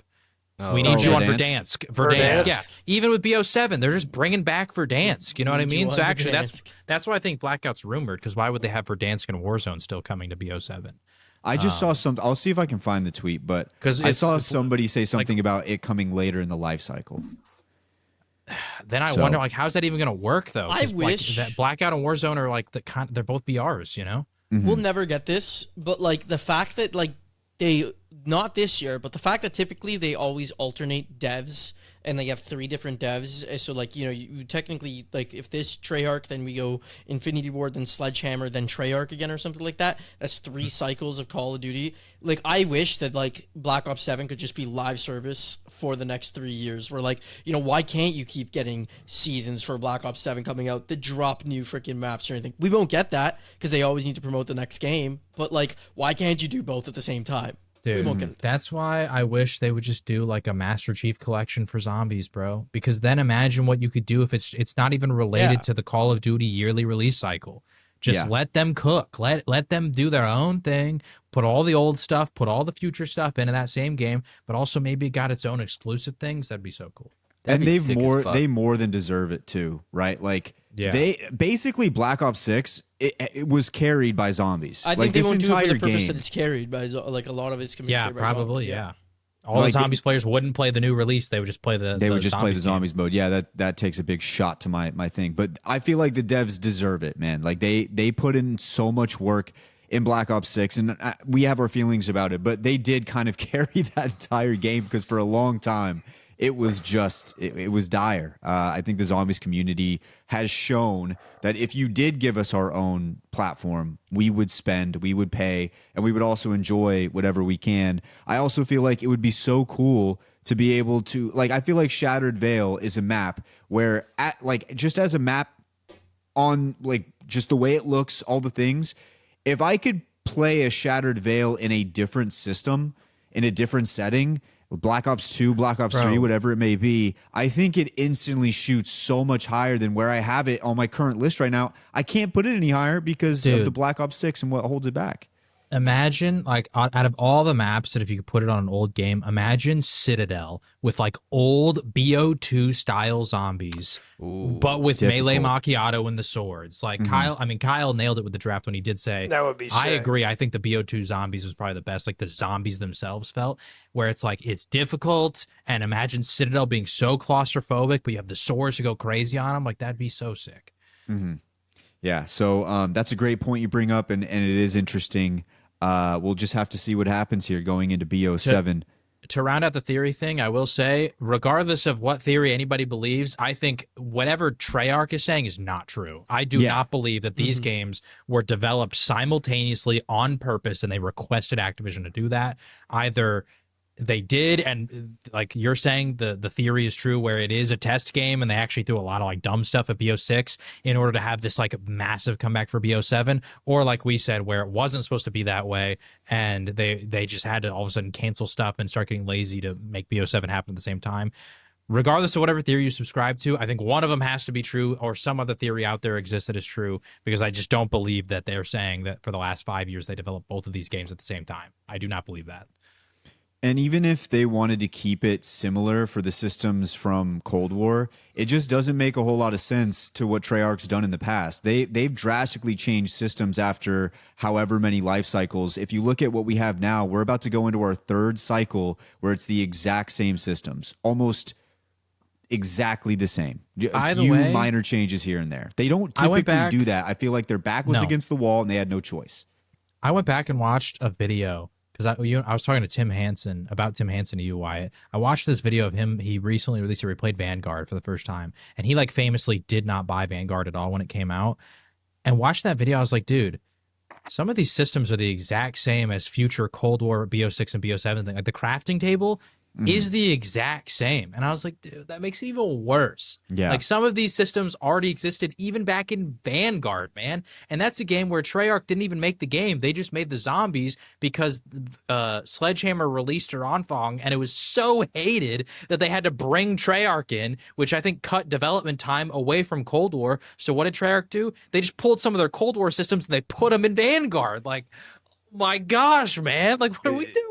The Treyarch devs have to be the most overworked group of people who they've just had to bail out so many bad situations, which is why they deserve to have their own thing going for them. They made Modern Warfare zombies too. Like, why are they having to make zombies for all the other games now, dude? Imagine like, trying to ask for vacation BO6. working for Treyarch. It's not getting great. You're never getting it. Yeah, No, you'll never get they that must shit have approved. 500 hours of PTO. They have to. They probably have way more I don't than know that. if you, the little bit I know about the gaming industry, I don't think you get PTO in it. You just get get layoffs. Yeah, there it is. Like, sir, can I take some time off? Listen, It's like, buddy, it's either you make Modern Warfare 3 zombies or you're fired. Like, pick one, buddy. What do you mean? It's like, sir, can I get some time off? Actually, good time. You're asking me. We're doing layoffs and cuts this month in this March. So you actually don't have a job here anymore. We don't need you right now. We'll touch back around November, maybe. You weren't even on my list, but you asked that stupid fucking question, and now you're fucking fired. You're dog. gone. Now you're I need Congratulations. to get 50 And- more people gone, and you are And one listen, of them now. because you asked for this, we're taking this as a quit. You will not be getting a severance package. Yeah. We're taking No, this as you 100%. quitting. I You ever heard see you come those, in here to quit today. You ever see those videos when the soldier comes home after being out in service for like 2 years, gets to see his baby for the first time? Yeah, That's a yeah, Treyarch yeah. dev coming home from work after working on the last 3 zombies games. It just hasn't seen his family in 3 years. Just shows up. It's a beautiful scene. Okay, last voicemail here comes from Better Brian, his third one of the show. Okay, last one, I promise. I want it noted. So you guys have said multiple times on the podcast how you don't like Black Ops 6 high rounds, how they're too easy and monotonous, boring. And that's a sentiment throughout the community, not just this podcast. But as someone who's done a lot of high rounds on all of the Zombies games, every optimized strategy to get to high rounds, by and large, is pretty uniform. Do this thing Sure. flawlessly for however long you can in a marathon type of way. I think one of the best examples of one that breaks the formula is Die Rise. Not the best map, but The way like the high totally round melts strategy it. transforms once the slick fire stops working at around 100 and you have to go to use the trample steam is a good example of like something that's a little bit better. And I think that the wonder weapons never falling off and having infinite damage is a large part of the problem. But the traps in the old maps were like Kino, for instance, is just use the trap Correct. until the game crashes. You know what I mean? So I don't think that's right. I think that a lot of the games are pretty monotonous as far as high rounds go. I want to hop on this one because I feel like I'm always the one that brings up high rounds. And like I've even tried to go for high rounds in Black Ops 6. And the main thing is that like every other game, each map, you had to have a creative strategy to get to that high round. They had to solve things. Like me and Wyatt talk about it when we're watching all the history of these different maps, like how they had to find the high round on Transit or how they had to find the high round on Buried. And like, yeah, it's using traps and it's monotonous, but like they thought they had the most optimized strat and then 10 years later found a more optimized strat. So that's what I think is the big thing, where it took so much time in development to find those optimized strats. And like, yeah, they do get monotonous at a point, but each map is unique in its own right. Whereas Black Ops 6 is straight up, do what you need to do for the first like 80 to 100 rounds to get as much salvage as possible. And then you're just ripping fucking mutant injections. And it's the same for every map except for Reckoning. Exactly. Because Reckoning had a wonder weapon good enough and a spot on Reckoning where you could just shoot the floor and kill everything the entire time. That was literally what I was going to say, is that I think when we say that, which I'm not a high round guy, but like I've started watching some of those wonderful videos, right? That guy who puts out the videos with the high rounds. The thing that is always interesting is the unique strategy for that map that has to become a thing. Whereas on BO6, the high round strategy got developed within like a couple weeks of, oh, you go to Liberty Falls, you go sit by this thing, you don't open that door, and you just mutant injection over and over and over. And guess what? That's also what you do on Terminus. That's also what you do on Citadel. It's just mutant injections on every map. So when we say monotonous, I think that's probably the wrong word, because every high round strat, for the most part, is monotonous. I think what we meant to say, it goes back to the homogenized experience thing that I talked about with BO6, where like, even the high round stuff is the same on every map. You know what I mean? It's just the mutant injection every time. So it's not unique to the map. I feel like I've said it before on the pod, but maybe not. Maybe I just said it like in our calls when we chat and hang out. But like I mentioned that like I do sometimes feel hypocritical when I say that the BO6 is monotonous, because I basically said, I'm like, well, like all high rounding is monotonous, and like you're just doing the same thing over and over and like using whatever infinite damage item there is. So I have acknowledged that. But it's what we just said. And then the other thing too is like, it's another factor of like the systems. Those games, you have to be way better like at training. Like for the first like usually like 50 rounds, you have to be perfect about how you train on some of those maps before you can go over to like start your strategy for the high round. Whereas like I have not had a moment in my life where I've sweat on Black Ops 6. And, like, the time that I fucking lost my highest round was simply because the day before or 2 days before, they put out a patch that if your back is against the wall with a mutant injection, it does not pop. And so, like, I just ran into a crowd of zombies to kill a bunch of them, and my back was against the wall, and I didn't know, and so my mutant injection didn't pop, so I just died. I was like, what the fuck? Like, 2 days before, or else I would have been fine. I don't know when that game would have ended. Yeah, that's really what it comes down to. Like, I think if you just look at Wonderful's channel right now, it's like you can't really make anything about Black Ops 6 just because of how every map is the same exact formula. Whereas when you look at the Die Rise video, where you look at the Mob of the Dead video, all of those different Call ones. Call of the Dead is the best one. Like, is the perfect Call of the example, Dead is insane. like, they figured it out like how many years later? Over a decade later, and not only just over a decade, and that was just to get round 100. Yeah, it's never. I don't even think it's been max. I don't think you can go 255. No. You could only like around 100 or whatever the highest round was in that video is the highest. Like it cannot go higher because the game will crash. Like unless who knows, in 5 years maybe they find a new strat. Yeah, maybe they find some new strat. Yeah, but same thing happened with Die Rise like years later as well. And Transit, like, I mean, he literally, to finish making the video, he put out a bounty and said, like, hey, I'm putting up this money so that you guys can finally hit 255 Transit, because, like, the video will not feel, like, good enough to me if someone doesn't hit that highest round. And that existed for all of those old maps. Like, they had to have new innovations, where I'm pretty sure on BO6, which I'm not a high round guy, so correct me if I'm wrong, but I'm pretty sure 999 has been reached on every single map. Every single map. Yeah. Every Yeah. single map. And that's within the lifespan of the game. Where with the other games, they couldn't even hit 256 on the lifespan of the game. Not a single map. Even Shadows, for example, is one where like the strategy for it was pretty easy. There was like you stand in the alley, like you just basically use the Apothecary Servant, and it was in the traps there, and it wasn't too hard. It's like where we actually died, I think, on a meatball step, or you guys died on a meatball step when we did the Easter egg. But like, yeah, so like it wasn't actually all that difficult of a strategy, but guess what? They found a new strategy that makes it one of the easiest and most monotonous freaking Easter egg or long high round strategies in the game. Between that and Revelations, you can get to fucking round 100 in like 3 hours, right? Like, so, strategies are still being developed for those games. It's just crazy, whereas there's no development for these games anymore. They're done. Yeah. So to summarize, like, yes, you are 100% correct. All high rounding is very monotonous. It's the same thing over and over and over again. But what made the other ones and why we talk about the other ones more than BO6 is the way that it was done, the ingenuity that was, found within all of the players to get to that next round and to do all those things. And then the constant changes and updates to the different maps that made it much more fun to just watch and pay attention to and figure out how they were able to do it. Whereas you could still kind of do it with BO6, but you'd have to change the framing of it. It would have to be who gets there first, which I don't think makes for as good of a video, right?